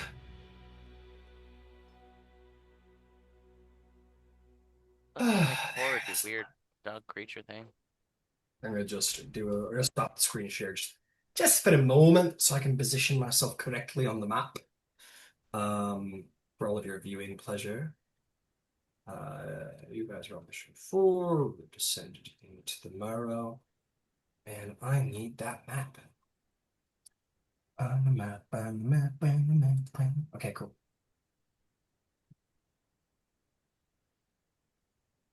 Put you right there, so I'm going. We are going to stop the Ank'Harel music because we are not there. Oh, I missed Kael'Mara in the Morrow joke. Oops, that was not the right thing to do. I'm just gonna make sure I've got everything correct before I reveal too much.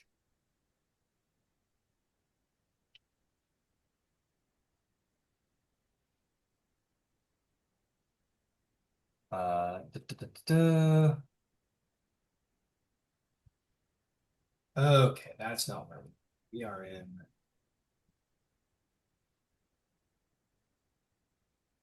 Just get these out of the way. Okay, we are good. Screen share coming in hot.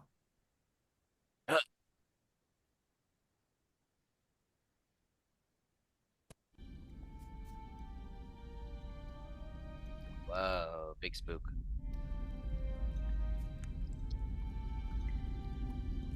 Okay, magnificent. So, welcome all. Your staircase descends upon the interior of the hollow stone column. Windows in the nearby walls begin to offer glimpses of the sunken city below Ank'Harel. Magical lights illuminate several of the rooms, but most of the city is indeed hidden from view. So allow me to just zoom out a little bit and show you generally what you'll be able to spy through these various windows. Oh boy. You see this underwater city sort of emerging before you. At the bottom of the staircase is a plain, windowless room containing boxes of archaeological tools and crates, marked with the emblem of the Allegiance Fall site. Not far away is a passage that leads to a stone door, also marked with the Allegiance's symbol. Leaning against the wall next to the door is an orc wearing a badge of the Allegiance Fall site. He doesn't seem to have noticed you.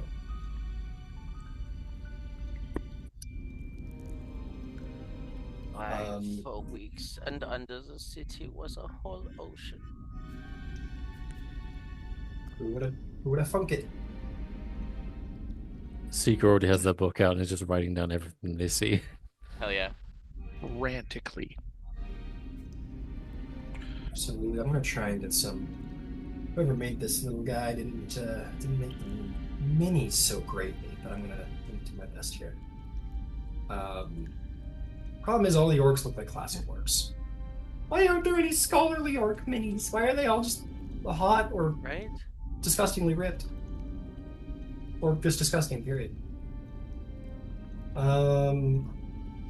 It's fine. I'll just grab a random scholarly mini. Damn, poor orcs. Yeah, Typecasted. really. Typecasted. Alright, I'm gonna put this here. It is a completely inaccurate representation of this individual. They are wearing like Allegiance Fall site robes. This is clearly a scholarly person. This sort of sullen orc, sort of leaning against the wall. Yeah, do you do anything? Yeah, I think I'll walk up. Oh, Jesus, what are you doing down here? We weren't expecting anyone. Consider, my name is Kirillis. We are working with the Allegiance of Outside, as well as the Cobalt Soul, to speak with Professor Insight. Professor Insight Accurate? He'll look around and see your badges and brighten up a little bit and go, a little bit of an unexpected visit, but yeah, no, you're most certainly welcome. I'm Gortag Ink Drinker. Oh, not at all, not at all.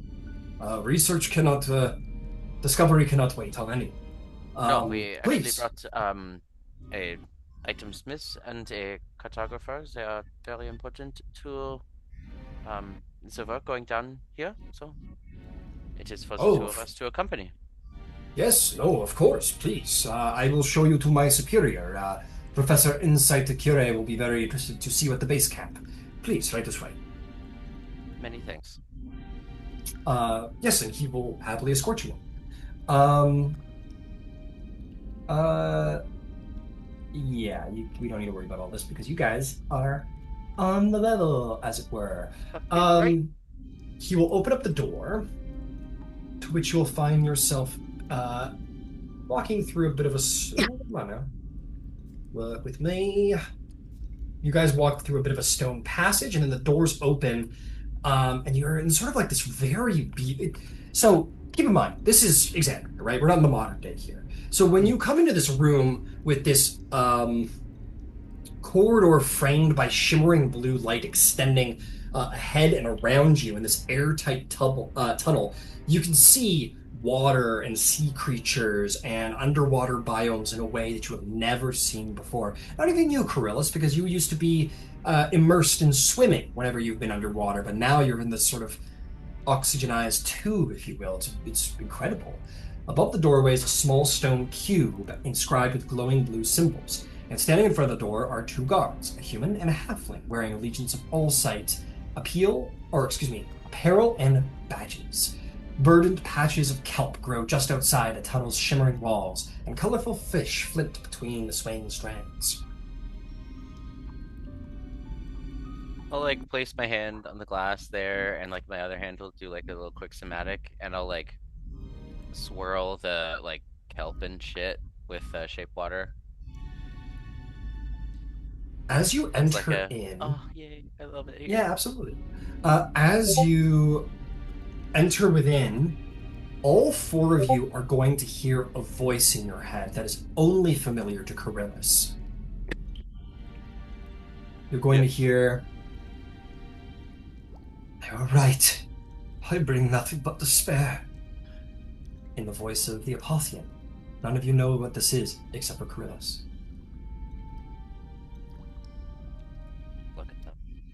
and with this voice brings this pervasive, like, depressing weight down upon you that you feel sort of psionically and empathetically from this voice. And until further notice, you guys will all have disadvantage on charisma checks and saving throws. Ah, Scheisse. That's my bag. You guys just all feel these words kind of Oppressive. come down on you like a depressing weight.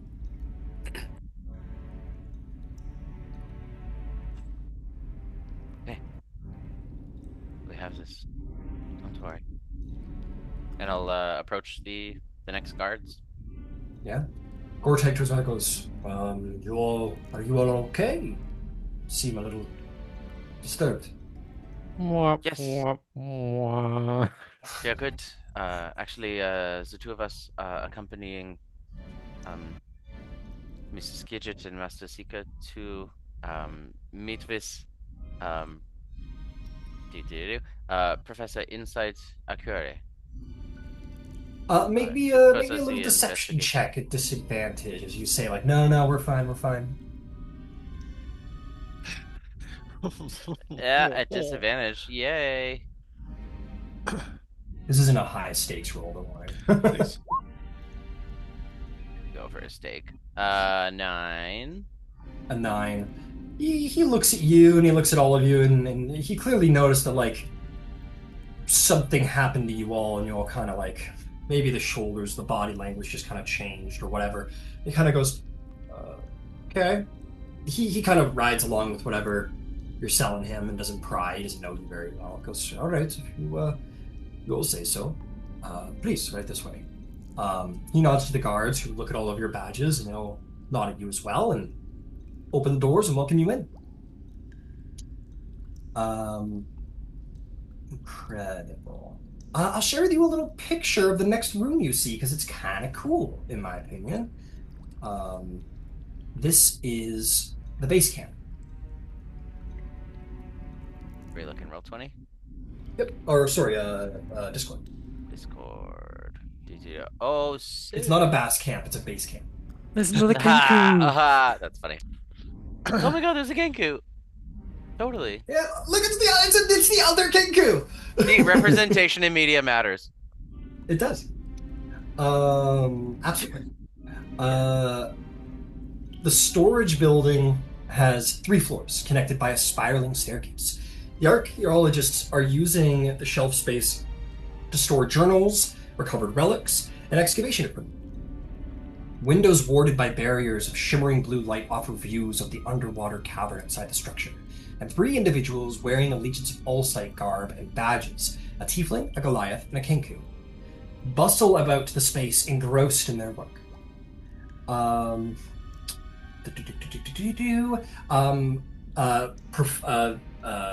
Inkeater, the orc you've been accompanied with, is going to approach the tiefling, who looks like this.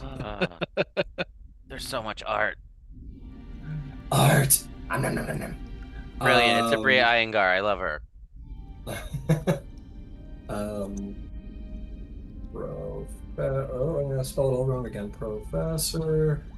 I already gave you the name. Whatever, you got the picture. Yeah. Inside Akira. Yes. Let's see here.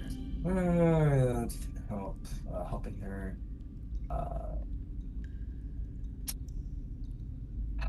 Wait, so is she inside or is someone else? Oh, she's inside. That's inside. Okay, she's inside. Okay. The Inkpot says, Professor Insight. Professor Insight. That's Professor Insight. And he goes, I'd be pleased. Hi, sorry. So engrossed in my work. What seems to be going on? And he'll say, these are researchers sent by the Allegiance of Allsight. And she will sort of look around at you all and go, oh, welcome. And she'll look at you, Kirillis, and I don't know if you speak the language, but she will do it anyway. She'll greet you in Aquan.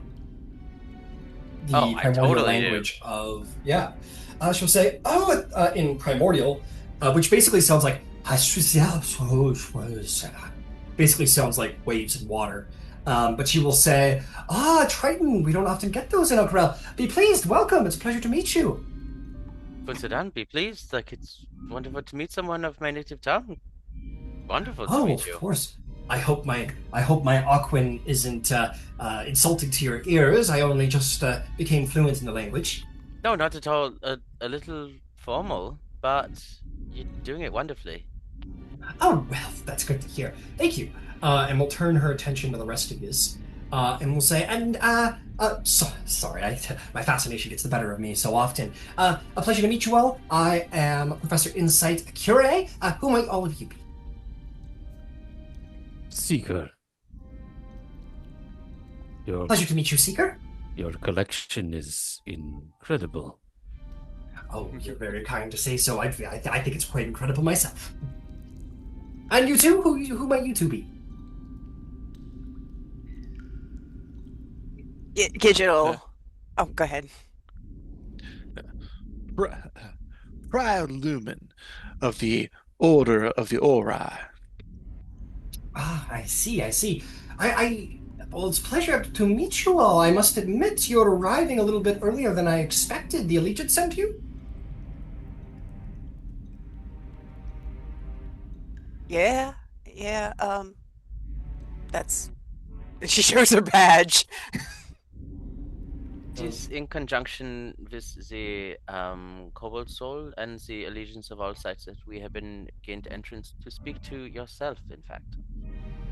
Ah, I see. Interesting. Well, welcome. Pleasure to meet you here. What is it that I can do for you? Or how do you find yourself here? Do you intend to help out with the excavation and the research? Yes, we absolutely do. They have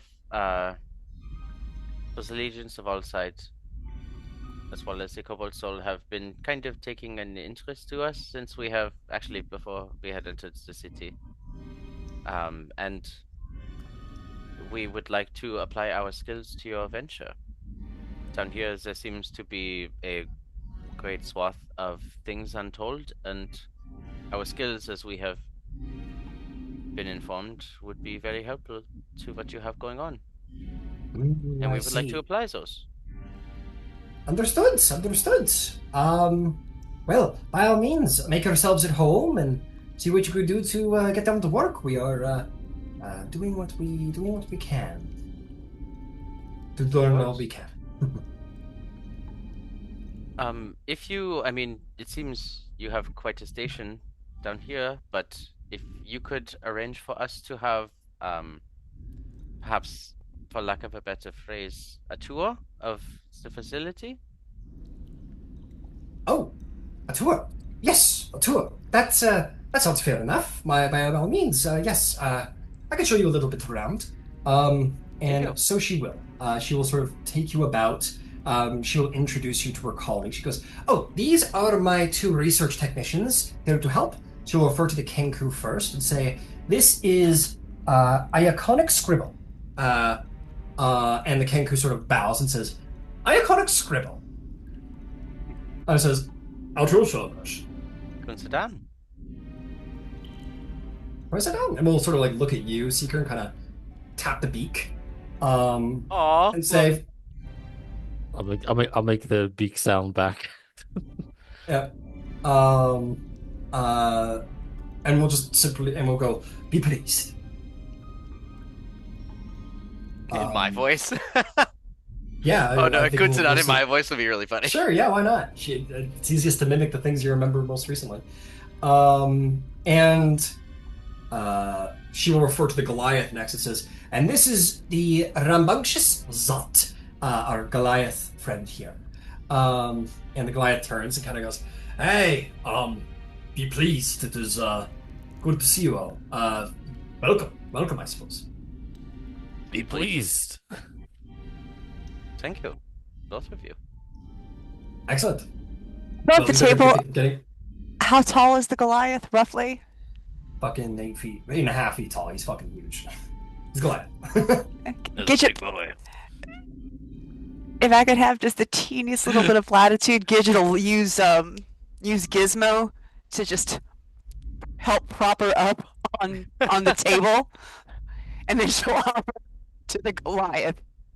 Yeah, and he's still Oh, 3 like, feet of earth. way the Oh fuck. my Like you don't even come up to the knee, and then you get on the No. table and you maybe come up to the hip.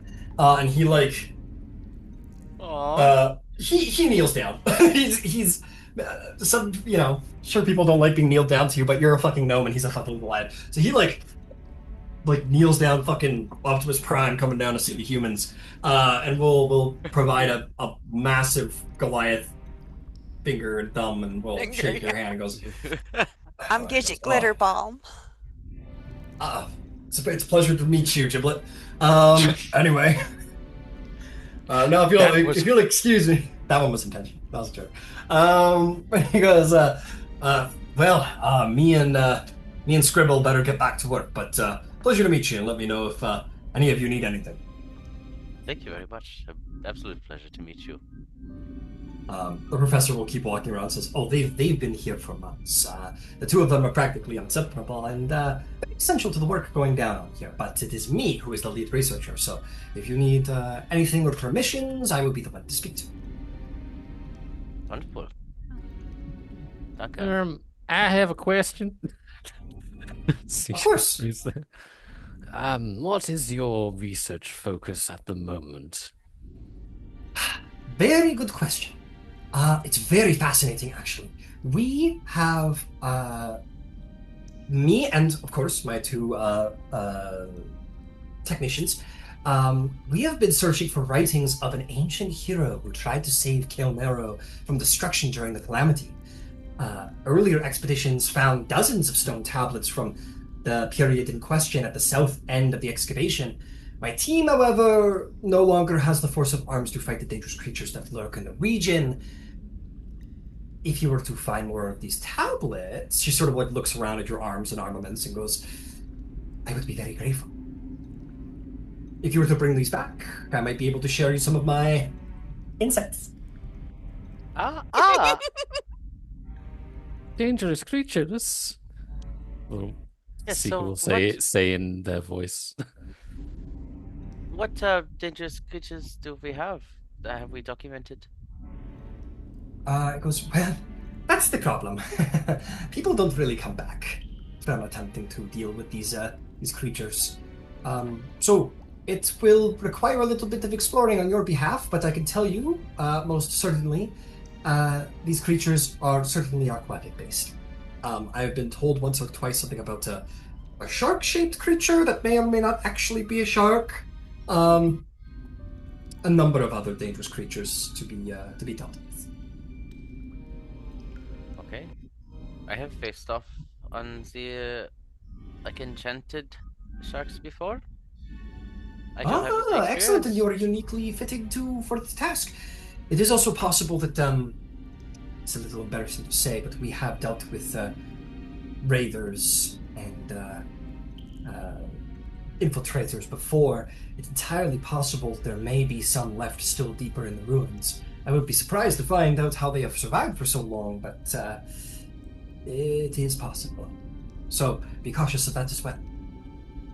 I understand that the exploration will be obviously aquatic. Do you have means of giving for the non-water breathing folk any ability? Oh, not all of it is underwater. Let's think. Let me think. She will say, you should be able to get on well enough. The barriers have been put up so as that non-water breathing individuals can survive around the ruins of Kael'Nero, and you yourself are an aquatic traveler. If you prove yourself helpful, maybe I might be able to provide such assistances. But seeing as you are Cobalt, she sort of like looks at your various sashes. Seeing as you're Cobalt Soul, it's I might need some proof of satisfactory work before I start providing magical equipment. Well, I think we and my fellows would be very excited to prove ourselves to you. Excellent. But yes, please, stay as you wish and look around as you wish. And as I said, if you succeed, I'll be happy to provide some insights to do with the ruins. Maybe Scribble or Zot can help you in some sort of way. But I wish you the best of luck. Thank you very much for your patronage. Of course. And she will sort of go back to what she's doing. And again, everyone's busying themselves around. Akira kind of does whatever, makes her way around, but the Goliath and the Kenku are joined at the hip. They stick together and they work together pretty So much cute. entirely. I love it. I want to just a novella of just the two of them. But yeah, you guys are more than welcome. Like, there's tons to see in the base camp here. You're more than welcome to do a bit of exploring before you go out and face the dangers of Kael'mara. Yeah, definitely. Seeker wants to take a look around. Yep. Excellent. There are 3 floors. So you're going to take a look around. Is there a floor of your particular interest? Oh, I mean, I just don't know, like what does each floor sort of look like at a glance, I suppose. Yeah, the first and second floors are uh, holding organic and mineral specimens from around Kael'maro. Um, uh, there are clay tablets, um, magical crystals, um, Velium manuscripts. It's an archaeologist's paradise here. Yeah. Um, Yeah, since they've asked us to look for tablets, I guess it would help to look at the tablets themselves to get a sense of what we're actually like, going for. fair enough. Fair enough. Let's see. Okay, you'll begin to look around there. I'm going to just get a little beat on where everyone's at, first and foremost. What about the other 3 of you? All right, Um, so oh, go ahead. go ahead. No, you first, please. Well, Gidget's never seen anything like all this. So, I mean, obviously, she'll whatever floor that the tubes you were saying were on, she wants to be on that floor, and obviously, she'll go about and start doing a basic map because it's what she does. But I think at some point, she's going to end up sitting on the floor in the middle of uh, that tube, working on trying to do like a 360, using separate pages, a 360 uh, ink picture of the water Yeah, because absolutely. that's probably the coolest one of the coolest things she's ever seen. Yeah, it'll certainly take a while to get all the details just right. It is certainly a work of art, but absolutely. Actually, could I, like, in my wanderings, because I feel like I would be a little bit listless at the beginning, like, notice that Gidget is, like, taking out her blue ink and is trying to detail, like, the flow of water. Can I go in there with my blue ink and with my calligrapher supplies, like, offer some help? With my, like, I've been underwater a lot insight? Of course. Hell yeah. Uh, Most of what I do is about understanding space, but it's also about understanding how things move in space, and I never thought about moving underwater, but everything is so. Yeah. I mean, you look out into Zavata and it seems perhaps a gentle back and forth like this, but the complexities of movement of water is so much more than that. Can I show you?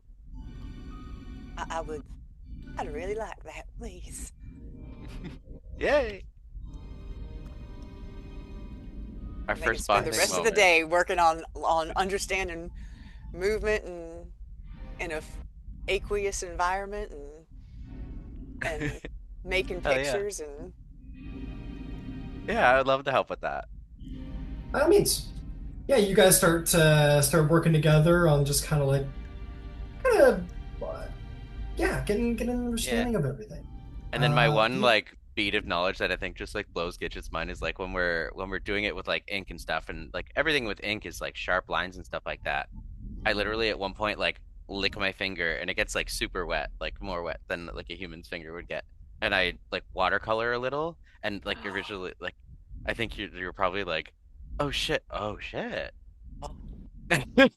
And I start to like add another dimension of movement with like soft ink instead of hard ink.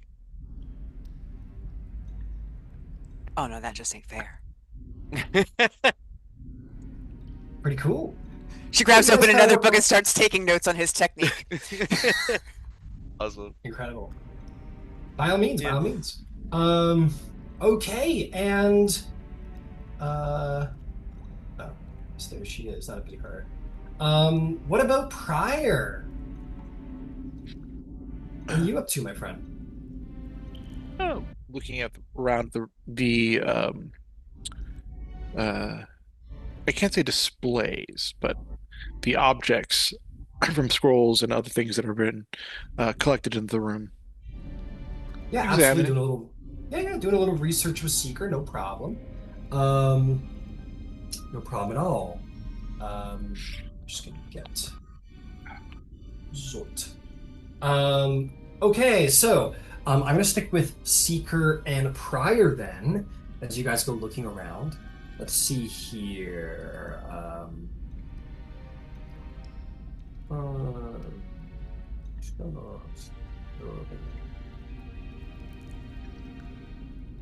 Hmm.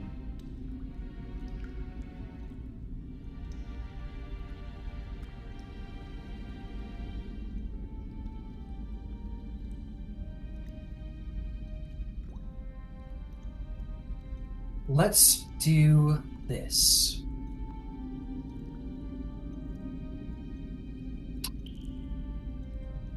I would like the two of you to roll investigation checks.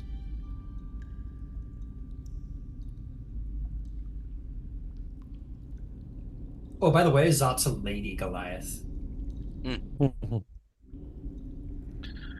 My investigation check is a 17. Excellent. What about you, Seeker? Let's see. 19. A 19. You guys go looking around, and you are going to find a couple of things. The first and foremost is this.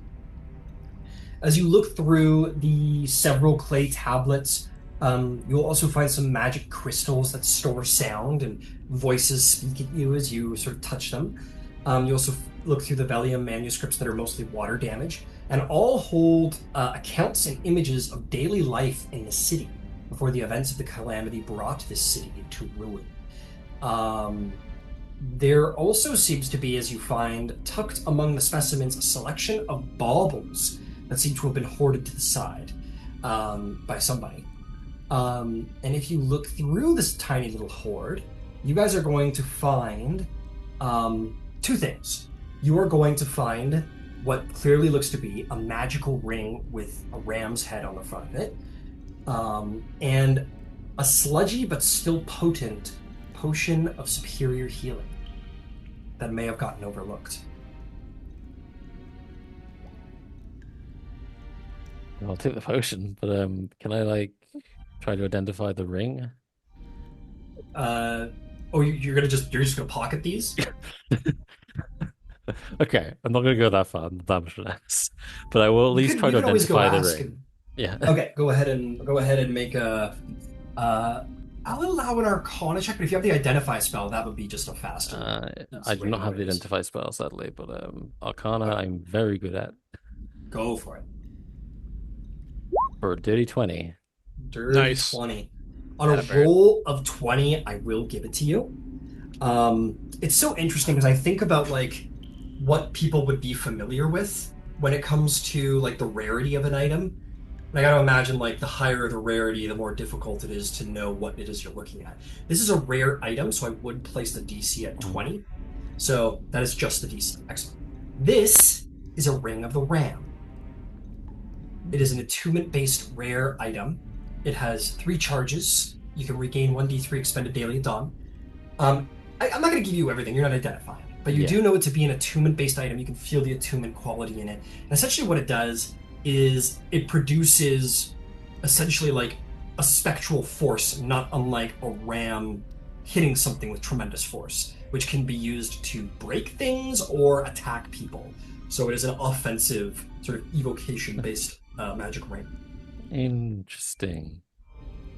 I will say with a passive insight, you do have 2 choices, or 3 technically. You could leave it, you could pocket it, which would be, sneaky. The last is you could go talk to the people here and ask to keep them. You don't think it would be impossible considering they were overlooked, and they are asking you to do dangerous stuff. Okay. Is I'm not remotely, but like my charisma seeker is bad, and I'm aware that I'm depressed right now. Damn depression. Give me Uh, a second on that. I'm gonna let me look at your depression real quick and see what the situation is there. Um. Da, da, da, here, let's see. Okay. Okay, yeah, you're gonna be depressed. yeah. I will make a note of the two items in my book and then and I'll go find. I mean, I like my fellow Kenku. I'll go find Scribble. Okay. Yeah, you go find your fellow Kenku. You walk up to Scribble, who will I will speak to you in common and say, Yeah. "Hello, Kenku." Hello. I'll open my book to the page where I've written. I've sort of like drawn like a really rough sort of outline of the ring and the potion with like little question marks. Goes, you'll hear in the voice of insight, "Where did you find these?" Point upstairs. And we'll go upstairs with you and look. Um, and we'll say, "Where did all of this come from? I didn't see these come through." And then you hear sort of loudly says, "Zot!" In the big Goliath will come up and be like, "Zot, did you take these relics and put them over here?" And the Goliath go, "Oh, yeah, this is a bit of a stash I was keeping. The stuff here is just too damaged and insignificant to warrant transport topside. I was meaning to take some time to take a second look over them when I had a moment. They just kind of got put to the side." Why, is there something, what's about them? And Zot will, or excuse me, Scribble will refer to the ring and the potion and goes, "This appears to be a ring that is magic." And the next one says, "Though soggy, still potent." And the Goliath go, "Ah, so it is. Well, like I said, I've been needing to take a look over them a second time. It's, well, good you caught that before I did. Always good to catch insights and whatnot before they get taken away. It's interesting to see that they had such a relic so far back." Would you make your request, Seeker? Seeker will point to the ring specifically and just kind of say, and I motion as if to put it on. Got it. Make me a persuasion check at disadvantage. so badly. I will say Pryor probably was looking with you. If Pryor, you'd have something to contribute, you might be able to help flatten out Seeker's roll. Oh God, what could I even?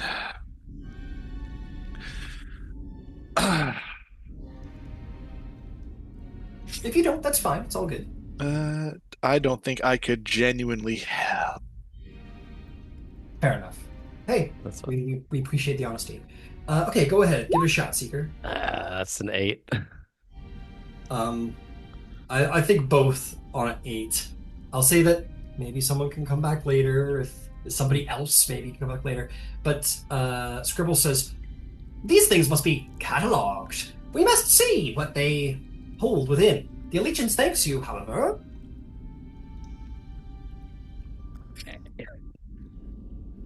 You're welcome.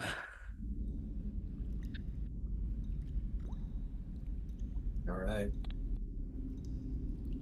Okay, so that is what Seeker and Pryor, you guys come up with as looking around for a little while.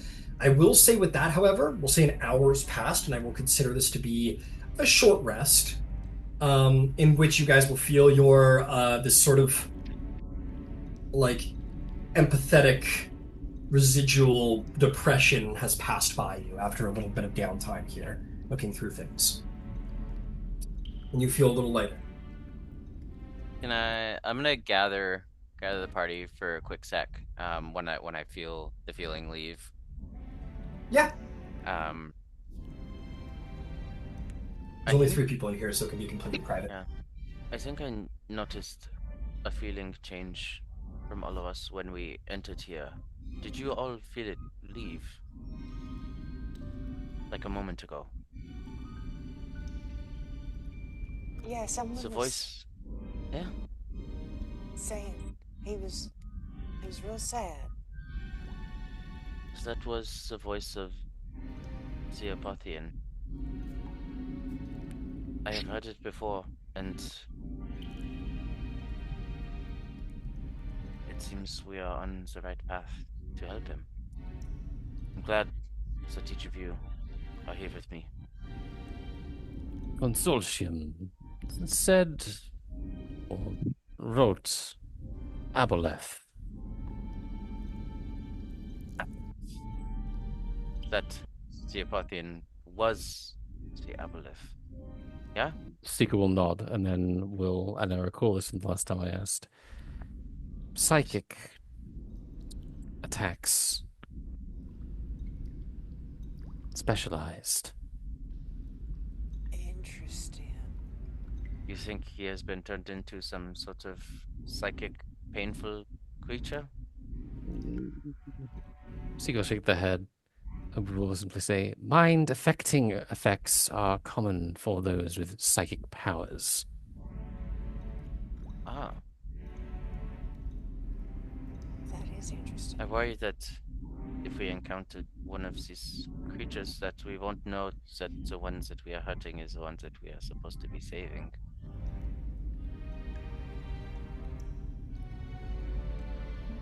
Seeker will then kind of like think for a moment. Psychic power oft coincides with great intelligence. Great intelligence means conversation possible. That was good. Kirillis, you're a good talker. That is good. And I have the vestige, so hopefully this will be a bridge to good communication. Perhaps it will not be the problem for us as it has for others. But that was the voice of him. And what we really hired you for is to find him and free him. I understand that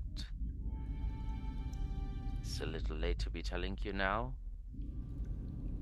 Not remembering that I told you everything when I was hammered a week ago.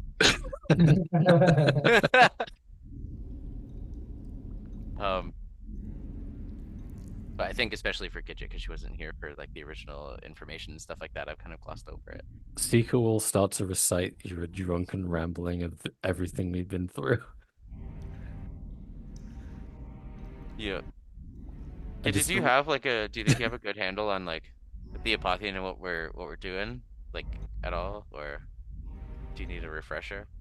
No, but we don't have to take table time with it. I can go look that up or you can write it out in Discord. Oh, no, nonsense. We absolutely could afford it while here at the Yeah, table. I can do it, or you're more than welcome to, Crows. No, please. we Leonis, ran yeah. into the Yeah. see Seeker's voice. We met up in Jigawa and we were competing with the Bravehearts. We encountered a giant shark with a spear in its side. Slew it and found an underwater cavern where we found this amulet. And we are all, I feel a bit sick. I have drunk too much tonight. Anyway, I and my companions had a shared vision of Alexian. He was very, very pretty. Not as pretty as my girl, but and he asked us all to save him.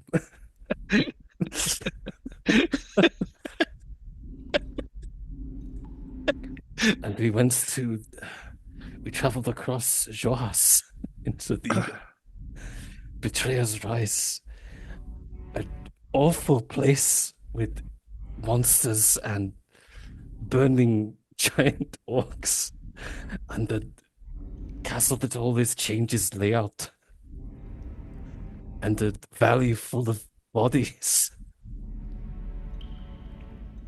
Our friend Viella died once there before. Yeah. It's phenomenal. And so on. Yeah. Yeah. There was a lot of fighting, and we met with the Legions of All Sites, who then took us to.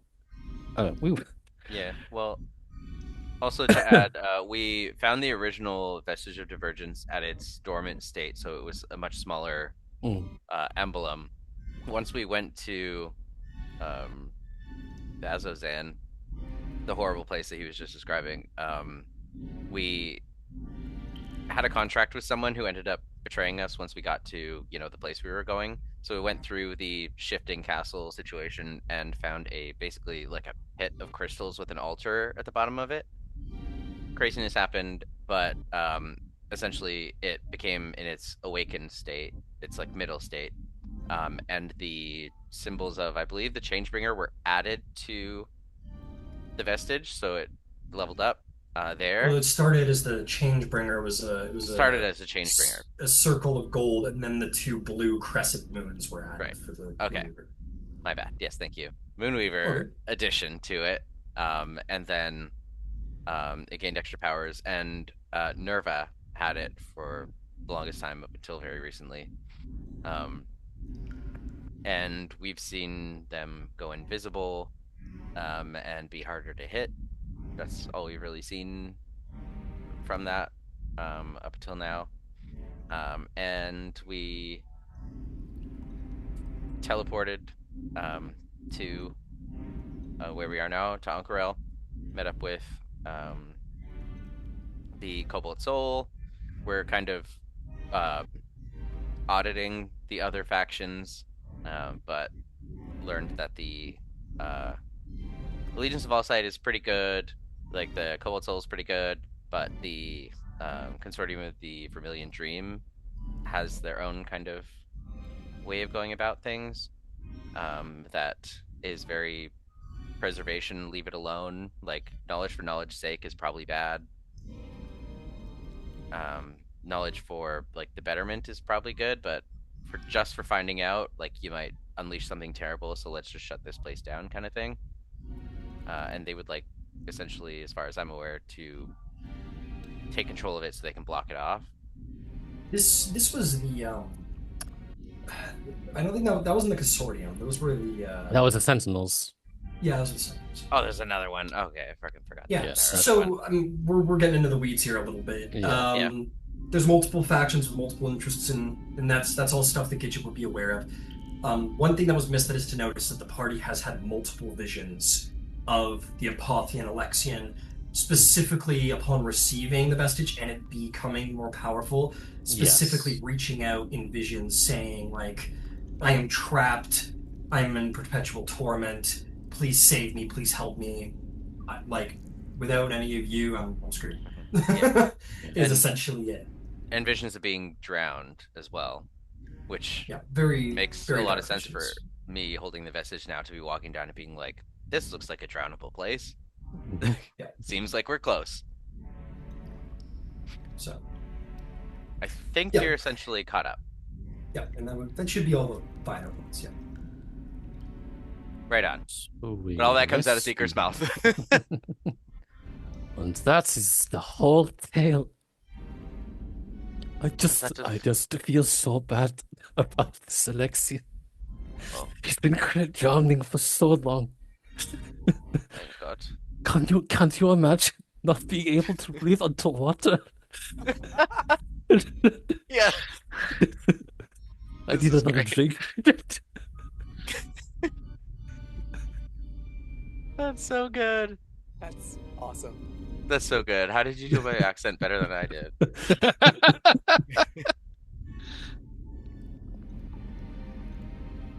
Just, Outstanding. just So yeah, silly practice. yeah. So I grabbed the party. I let them know that that was the voice of Deepati and Alexian. Where I feel like we're really close. We have to find a way further in to the dangers, etc. But be prepared. And what about our objective? The key. I think that our first was to gain the favor of them, which will get us close to the key. They asked for these tablets, so I think that is what we do first. Tablets. Very well. That seems reasonable. Tablets. Have we, in our perusing, seen other exits, like the further ins kind of thing? There is a door that would lead deeper into the ruins here at the base camp, which is, the implication is that's the direction you would go to seek out more tablets. Okay.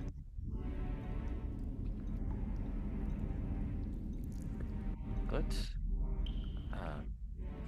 I think, I mean, it has been several hours into this day. Perhaps we go in for a few hours, come back out to rest here, and then take a full day tomorrow. Very well. I Give think me that give me 5 minutes just to speak again with the professor. Yeah. Yeah, speak with the professor. Insight. Insight. Yes. And Seek will head downstairs.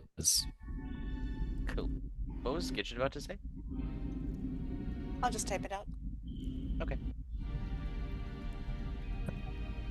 Okay, Seeker. Yeah, you head. Who you wanted to go talk to? Insight, right? Insight, yes. Okay, you find your way over to Insight, who goes, huh? Oh, yes. Hi, good to see you again. Be pleased, be pleased. What is it I can do for you? Be pleased. Seeker will kind of be clearly sort of carefully selecting the words that they want to use. This hero you spoke of. How much do you know? She'll say, honestly, not much. She will review to you what she's willing to say.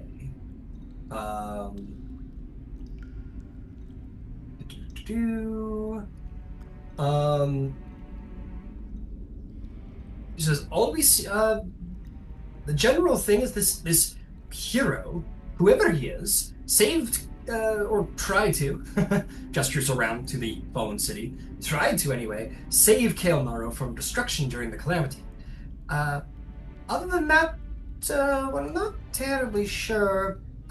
There may be more that we know, and I'd be willing to tell you a little bit more if we, depending on how well things go. Can't even tell me your name? Oh, well, that's, I can tell you, we do not have a name. We do not know who this hero is. We only know a little bit. I'd like to make an insight check on insight. Yeah, but... Insight on insight. Oh, Nice. you want to insight Like, me? Me? know. Yeah, go for Me, it. Go for it. It's not that I don't necessarily think that, like, I'm not particularly interested in the fact that, like, they already said they're probably holding some, well, that they would tell me more if they knew better, but I'm almost doubting that they know as much as they're letting on. I feel like, do they know as much as they seem to imply they know, or are they Yeah, by all just means. kind of dangling, like, we'll tell you more when we get to know you, even though we don't actually know anymore. 15. Yeah. 15. She's definitely. You don't get the sense that this is like a machination. Like she isn't being like, like Yeah. she's not like holding this over your head. Like she's holding the information hostage from you. It's more of like a playful, like, oh, I'll tell you when you get back. Yeah. Um, Okay. uh, I'm just suspecting that they don't that like, despite all they've found, it's like they don't have the like. They're too proud to say, actually, we don't know fucker anything. yeah. Well, she And did we're just say hoping like, you'll get it for us. Yeah. yeah. Well, she did just say like we don't know the guy's name, and you don't think that there's Yeah. a lie in that. So you get the sense like they're only uncovering like tiny little bits and pieces about Okay. who Alexian may have been. But like we said previously, with Pryor's research too, there is no information anywhere about Alexian. He's a Yeah. hero lost to history. Got it. What you're seeing now is the first of him being revealed in history, Mm, as opposed to vision. fair enough then. Yep. But Sequel can very well, very well. One other query. Have you sighted an aboleth?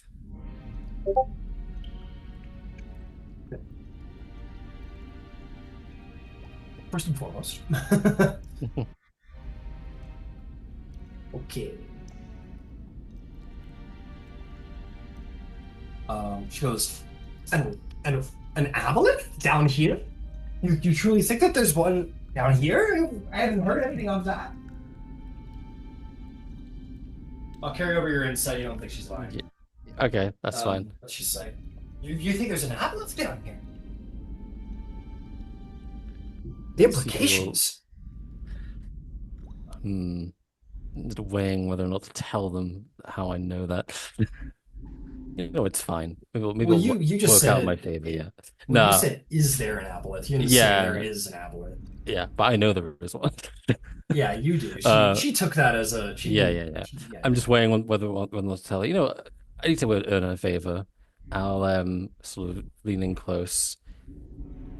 The consortium have been infiltrating for some time.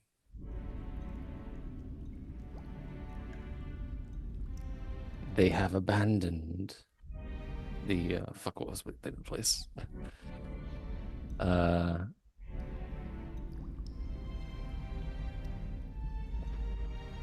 They have abandoned the first eclipse,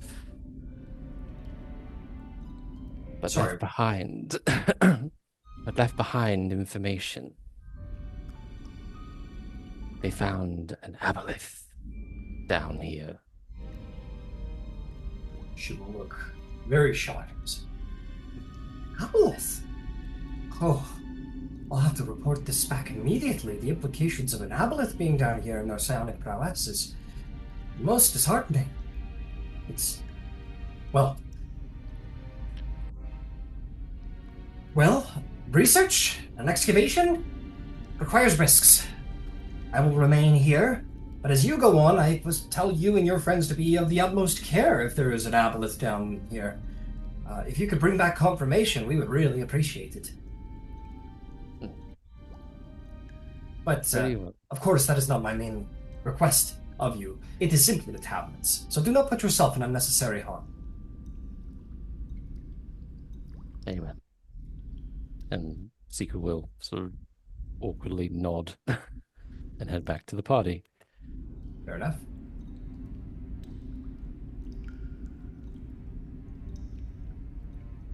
Find out anything? I'm afraid they know quite little. Their knowledge is lacking. Okay, so Scheisse, we go and see what we see.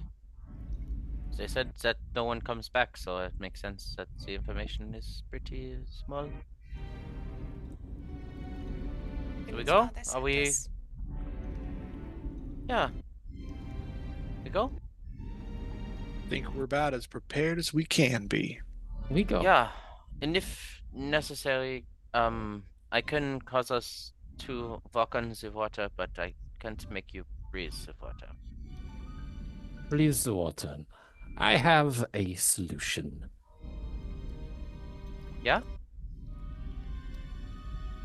I'll just hold up a little sort of wooden token with the metal thing. This will Put it help with the breathing in the water? We got it covered. quickly nods. Good. Then we go. Yeah? Yeah. Then we go, yeah. Yeah, we go. Okay, you go to the doors. Oh, Gidget, like, kind of scratches her parrot and says, all right, wake up. Squawk! The quarterstaff of warning means we can't be surprised, so that's my way of letting you know. Got it. Fair enough. Heads on a swivel. Heads on a swivel. All right. You open the doors. They go, no, wait! And water floods in, kills everybody. Shoot. No, I'm kidding. I'm kidding. You open the door, and it is another sort of sealed interior, like the previous hallway you were in. I'm gonna make sure that there's no. It's like a this- glowing force wall kind of thing. Yeah, that's exactly what it's like. Yeah. I'll read you a description in a second. There, I'll tell you a little story soon enough. Oh, You open the way, and yeah, it is just like the warded entrance that you came through, with the shimmering blue light extending before you and sort of making an airtight tunnel. And you guys can walk through again, seeing more of the wonders of the watery depths and the ruins of Kinbaro. don't have any light generating spells. I do. You could, but you don't need them right now. The force field creates light. Okay. So that you can see out into the sea. Under the sea. Anyway. Alrighty then, you make your way over here. What do you see? If we take a moment to like marvel at the underwater paradise, like going to Ripley's Aquarium in Toronto or wherever else they have that, I'll take a moment to like look next, like while Gidget's looking out as well, because I can, with shape water, I believe I can change the color and opacity of water.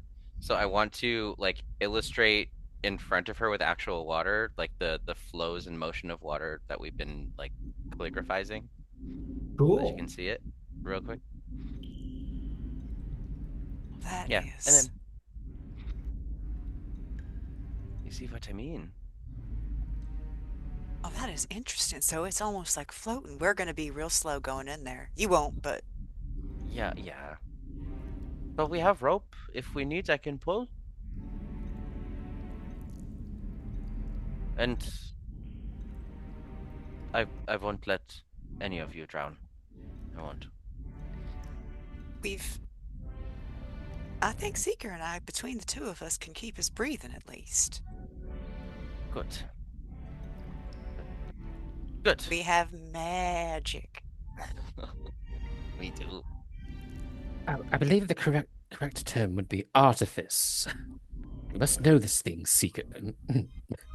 This is true. Oh! It's- And you know what's embarrassing is that I'm actually an adjunct professor at the university. I hang my head in shame, sir. You are correct. As a professor, you know that the more you know, the more you don't. I want to have Seeker's dragonfly that I've now decided is called Compound to sort of be Rad. flying a little Because the bit eyes. further. Yeah. To be flying just a little bit far ahead. As far as I can tell, it can like. According to Subbook, it has the languages of telepathy, but I think It's in just the a spirit few. of what it is, I think that's not like telepathy words, that's telepathy like senses. Cool. So it can Yeah, at yeah, least convey absolutely. like what it sees to me Absolutely. within 1 mile. I want to make a clarifying because, sorry, Wizards of the Coast is often very confusing when they write things. I don't believe that was the voice of the Apothian, Kirillis. Oh, shit. Yeah, my apology. That'll be on me, but it could be a little confusing. What they're trying to tell me here in their thing. But no, I don't think that would have been the voice of the Apothian. Okay. I would have instead done, like, said everything else the same, except say, like, that was not the voice of the Apothian. Normally I hear it, but this was different. And I'll, can I use minor illusion to, like, repeat one of the words that we had heard? I don't think I can do, like, phrases, but, like, can I minor illusion, like, one of the words and be like, that sounds like him? So here, this is the accurate information. A little Command F saved my life. What you heard was a very distorted version of the true voice of Alexian. So it did sound a little like him, but maybe it was just something in the timbre, or maybe it sounded a little underwater, or whatever it may have been. It sounded like the Alexian's, like the Apothian's voice, but not quite. Okay, then I'll say that, and everything else is the same. Cool. Yeah. Sorry, my apologies there. No, you're good. Thanks for clarifying. Yeah. Speaking of which, with all of these little things going on, you guys step through the doors of the next room, and as you do so, Kirillis, Sir. you alone are going to hear in that same voice again, "If I can't live, I will burn this world with me." And I need you to make me a wisdom saving. Okay. You're groaning. Come on. I'm gonna put a thing on that, and I'm gonna do it again. Sure.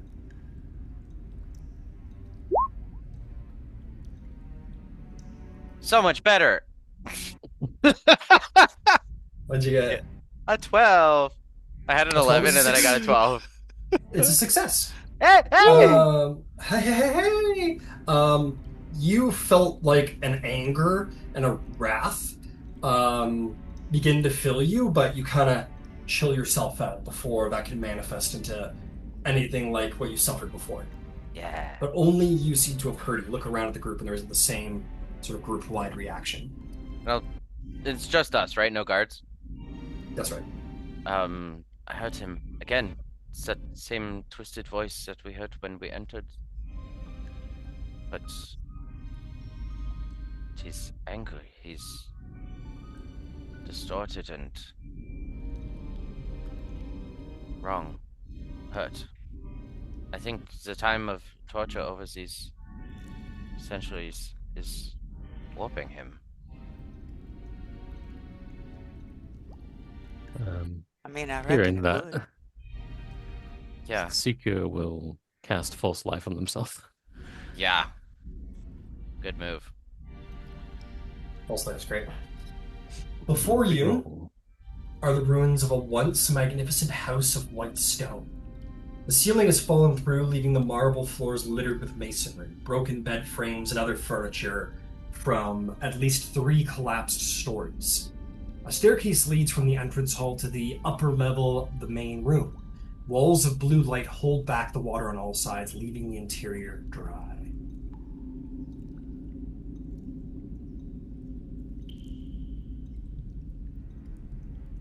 If anyone wants to make an investigation or insight to understand maybe what this place was once meant to be centuries ago, you may do so. Yay, I'll take an insight check. 16. I love investigating. Also Insight 16. 2. Investigation 28. Insight Ah, 17. magnificent. Wow, you guys are pretty cool. It is very clear that this, long ago, was a guest house for royal visitors to Kael Naro. Now it is but an empty husk, mostly picked clean of valuables by the researchers of allegiance of all sects. The keystone of the wards is you would have seen coming in above the door, just like originally that keystone was present. You expect that that's what's creating the force fields. You can continue to explore. There's more to be seen in here. Oh yeah. Oh yeah. Okay. As you make your way through sort of like the main opening entrance, very much like, that literally just like a landing, like an open, like a beautiful opening landing. You sort of step down into what looks to be a roofless chamber with rubble from the collapsed upper floors of the staircase that was once meant to serve as a parlor. There doesn't seem to be a ton of interest there, but if you were to go in the other direction, if you were to go to the east instead of like, oh, this is the parlor, or what was supposed to be the parlor. But if you head over here in this whole large assembly of rubble, it seems to have once been a study. It is a ruined study filled with enormous chunks of fallen masonry. You were here looking for stone like slabs and tablets of knowledge. You could start investigating around here if you had a mind to. Yeah. Absolutely. Fucking yeah. Everyone wants to look. Then everybody give me investigation checks, all four, if that is what you wish to do. Or anyone can provide anyone advantage. 25. Okay. Okay. If anyone can roll higher than a 25. I got a 25, 25. Anybody got a 25? Not capable. I rolled a 15. 15. Not for prior. I only got it. I rolled low. I only got an 8. 11. Got it. Yeah. Prior's like, all right, why don't we roll up our sleeves and see what we can find? And Seeker's like, found something. Like what was supposed to be a 10-minute search ends up being an instant find on Seeker's. As Seeker like has a full Sherlock Holmes like Shiny. Shiny, and you pick up what looks to be a somewhat waterlogged spell scroll of teleport. Oh.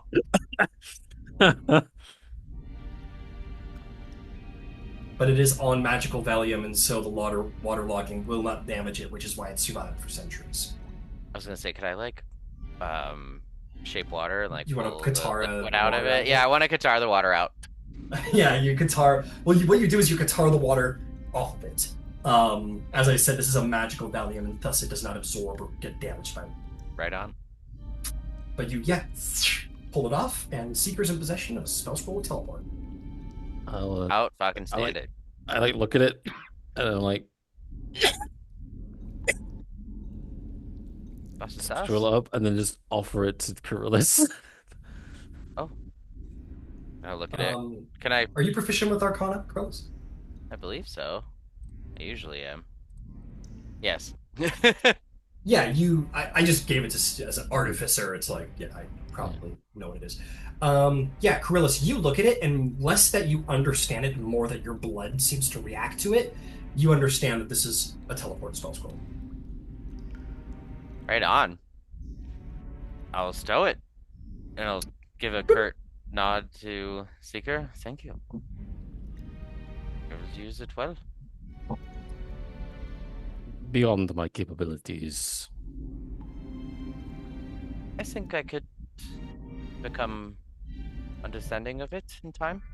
I think I need to do a bit more study, but I will understand it, I think.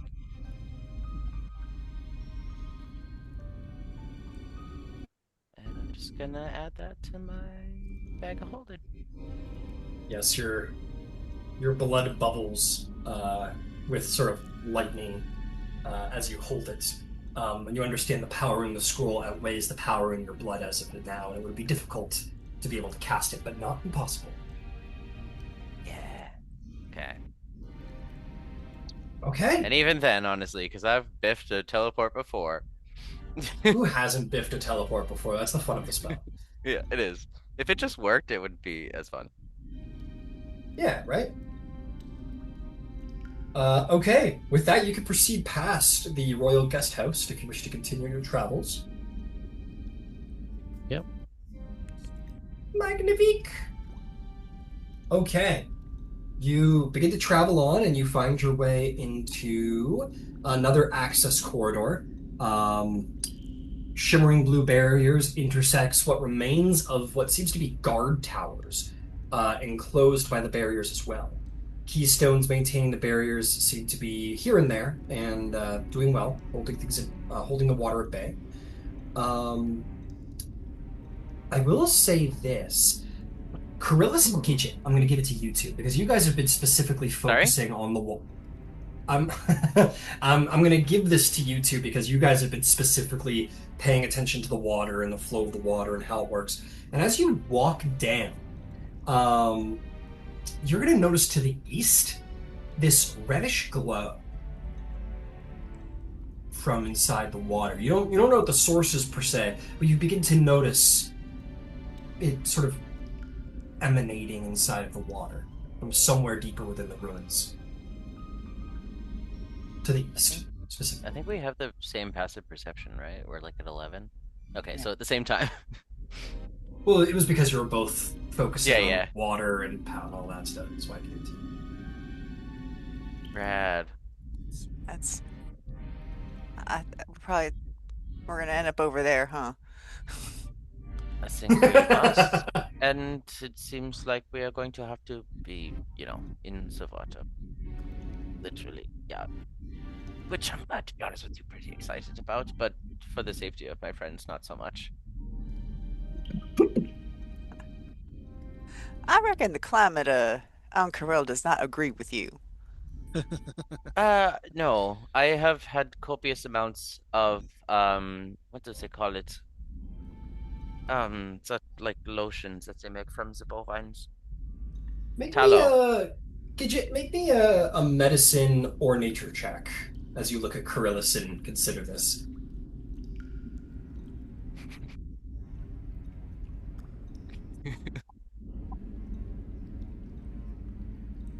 That is a dirty 20. You Nice. can notice some gauntness and discoloration in the scales and fins that would suggest long-term dehydration. Like, nothing like lethal, but just like somebody who hasn't been getting enough water for a little too long. Like, again, not life-threatening, but you're like, oh yeah, really, yeah. Like parts around here that like normally his skin like starts to get shimmery and there's like a little bit of scale work. Like it's a little flaky. It's definitely flaky. Like literal flakes are like scales are just popping off and they're darker. It's like they're darker. Dandruff. The ones that are darker are like attached to him still, but there's flaky ones that are just like white, opaque, like fingernail. I feel like this might be just a lovely little outing for us. A breath of fresh water. Sorry, I did that in your voice. My bad. Are you very proud of yourself for that joke, Rose? Yeah, I am, but nobody laughed, so here I am. Okay, moving on to the next room. You guys enter into, the cold water drips from above as the wards surrounding the ruined towers just seem to flicker in places ever so slightly. Resting in a shallow indentation in the middle of the floor is a stone cube 6 inches on each side that hisses and sparks. As you enter the room, Gidget... Electric sparks? You lucky person, you are going to hear that voice in your head, and it is going to say, "Ungrateful wretches, they have forgotten all I have done!" And I need you to make a wisdom saving throw. Oh, shit.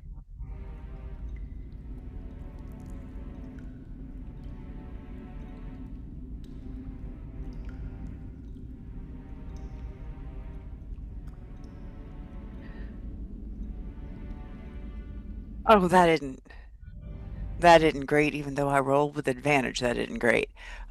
I feel this. I feel this so deeply. That is an 11. An 11 is a save. Yeah! You feel like overwhelming emotion beginning to sort of like envelop you in a way that would distract you from logic. But again, you're able to sort of keep a calm, if just barely, upon your own emotions, and sort of like let the wave of that like feeling of like hurtness pass.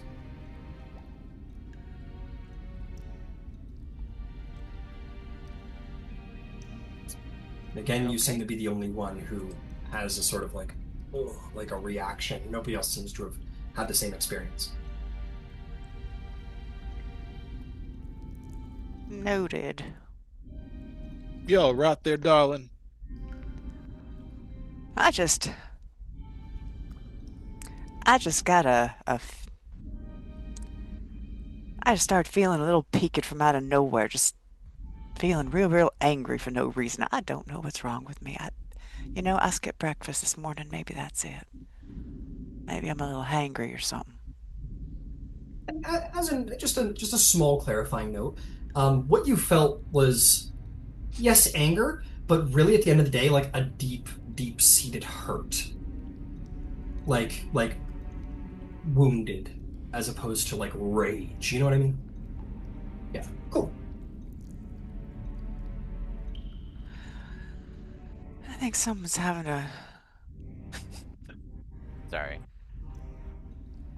having a real hard time right now.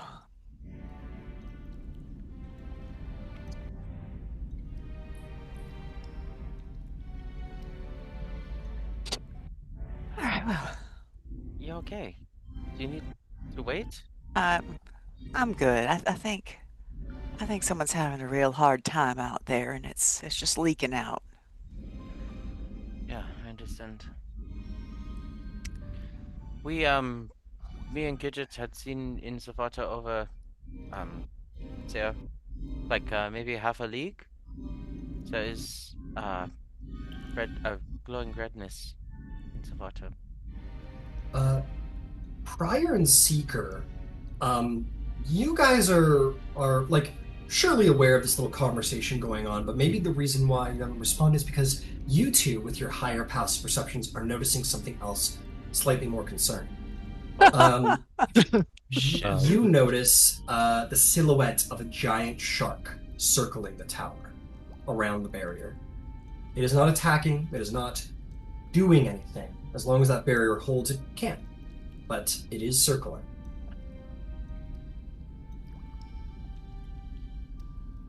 Sticker like opens their beak to like say something and then realizes they've never heard. Oh no, they heard shark. Okay, never mind. They did.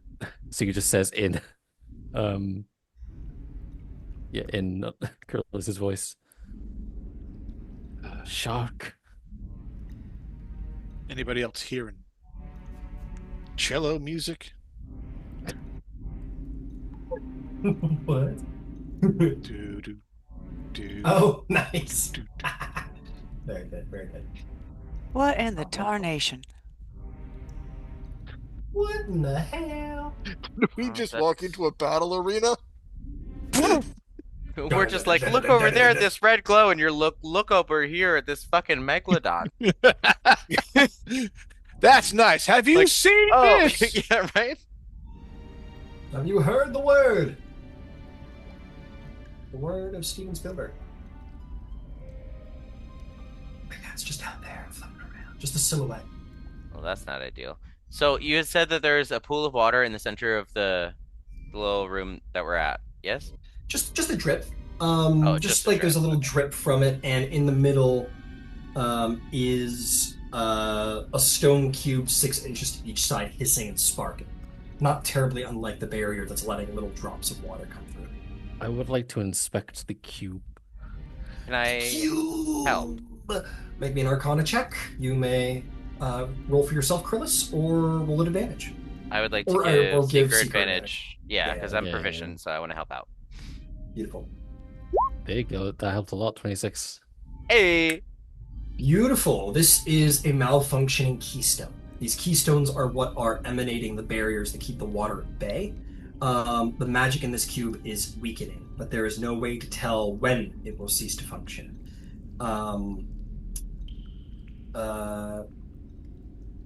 Yeah. Will a mending fix it, or do I need to be like, These are far too magically complex to be dealt with by cantrip. okay, You get the sense that it's a very, like I said, it's a faulty keystone. It's any guess when it will fail, and it's also very unstable. So messing with it, probably not the best idea. There should be like an arcane like a leveled mending spell of some kind. You know? To mend an arcane object. Yeah, like an 8th level or something, because 8th level is really like there's not much going on there. Hey, be a wizard, make the spell. Noted. Challenge accepted. Play a campaign Yeah. to level 18, make me Got the it. spell. Yep. Incredible. Is there with that like with that 26, is it can I figure out what would be needed to fix this thing?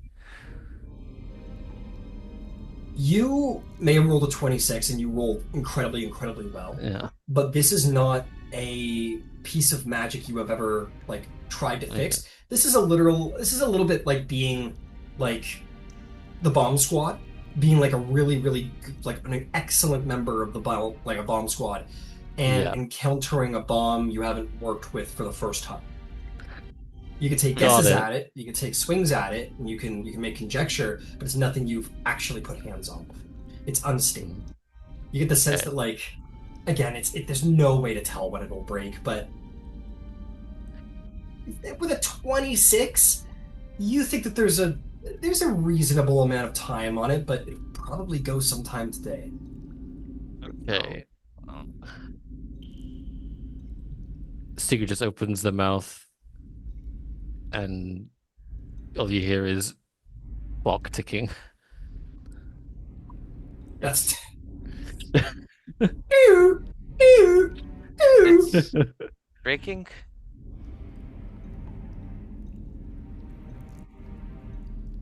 Oh, Okay.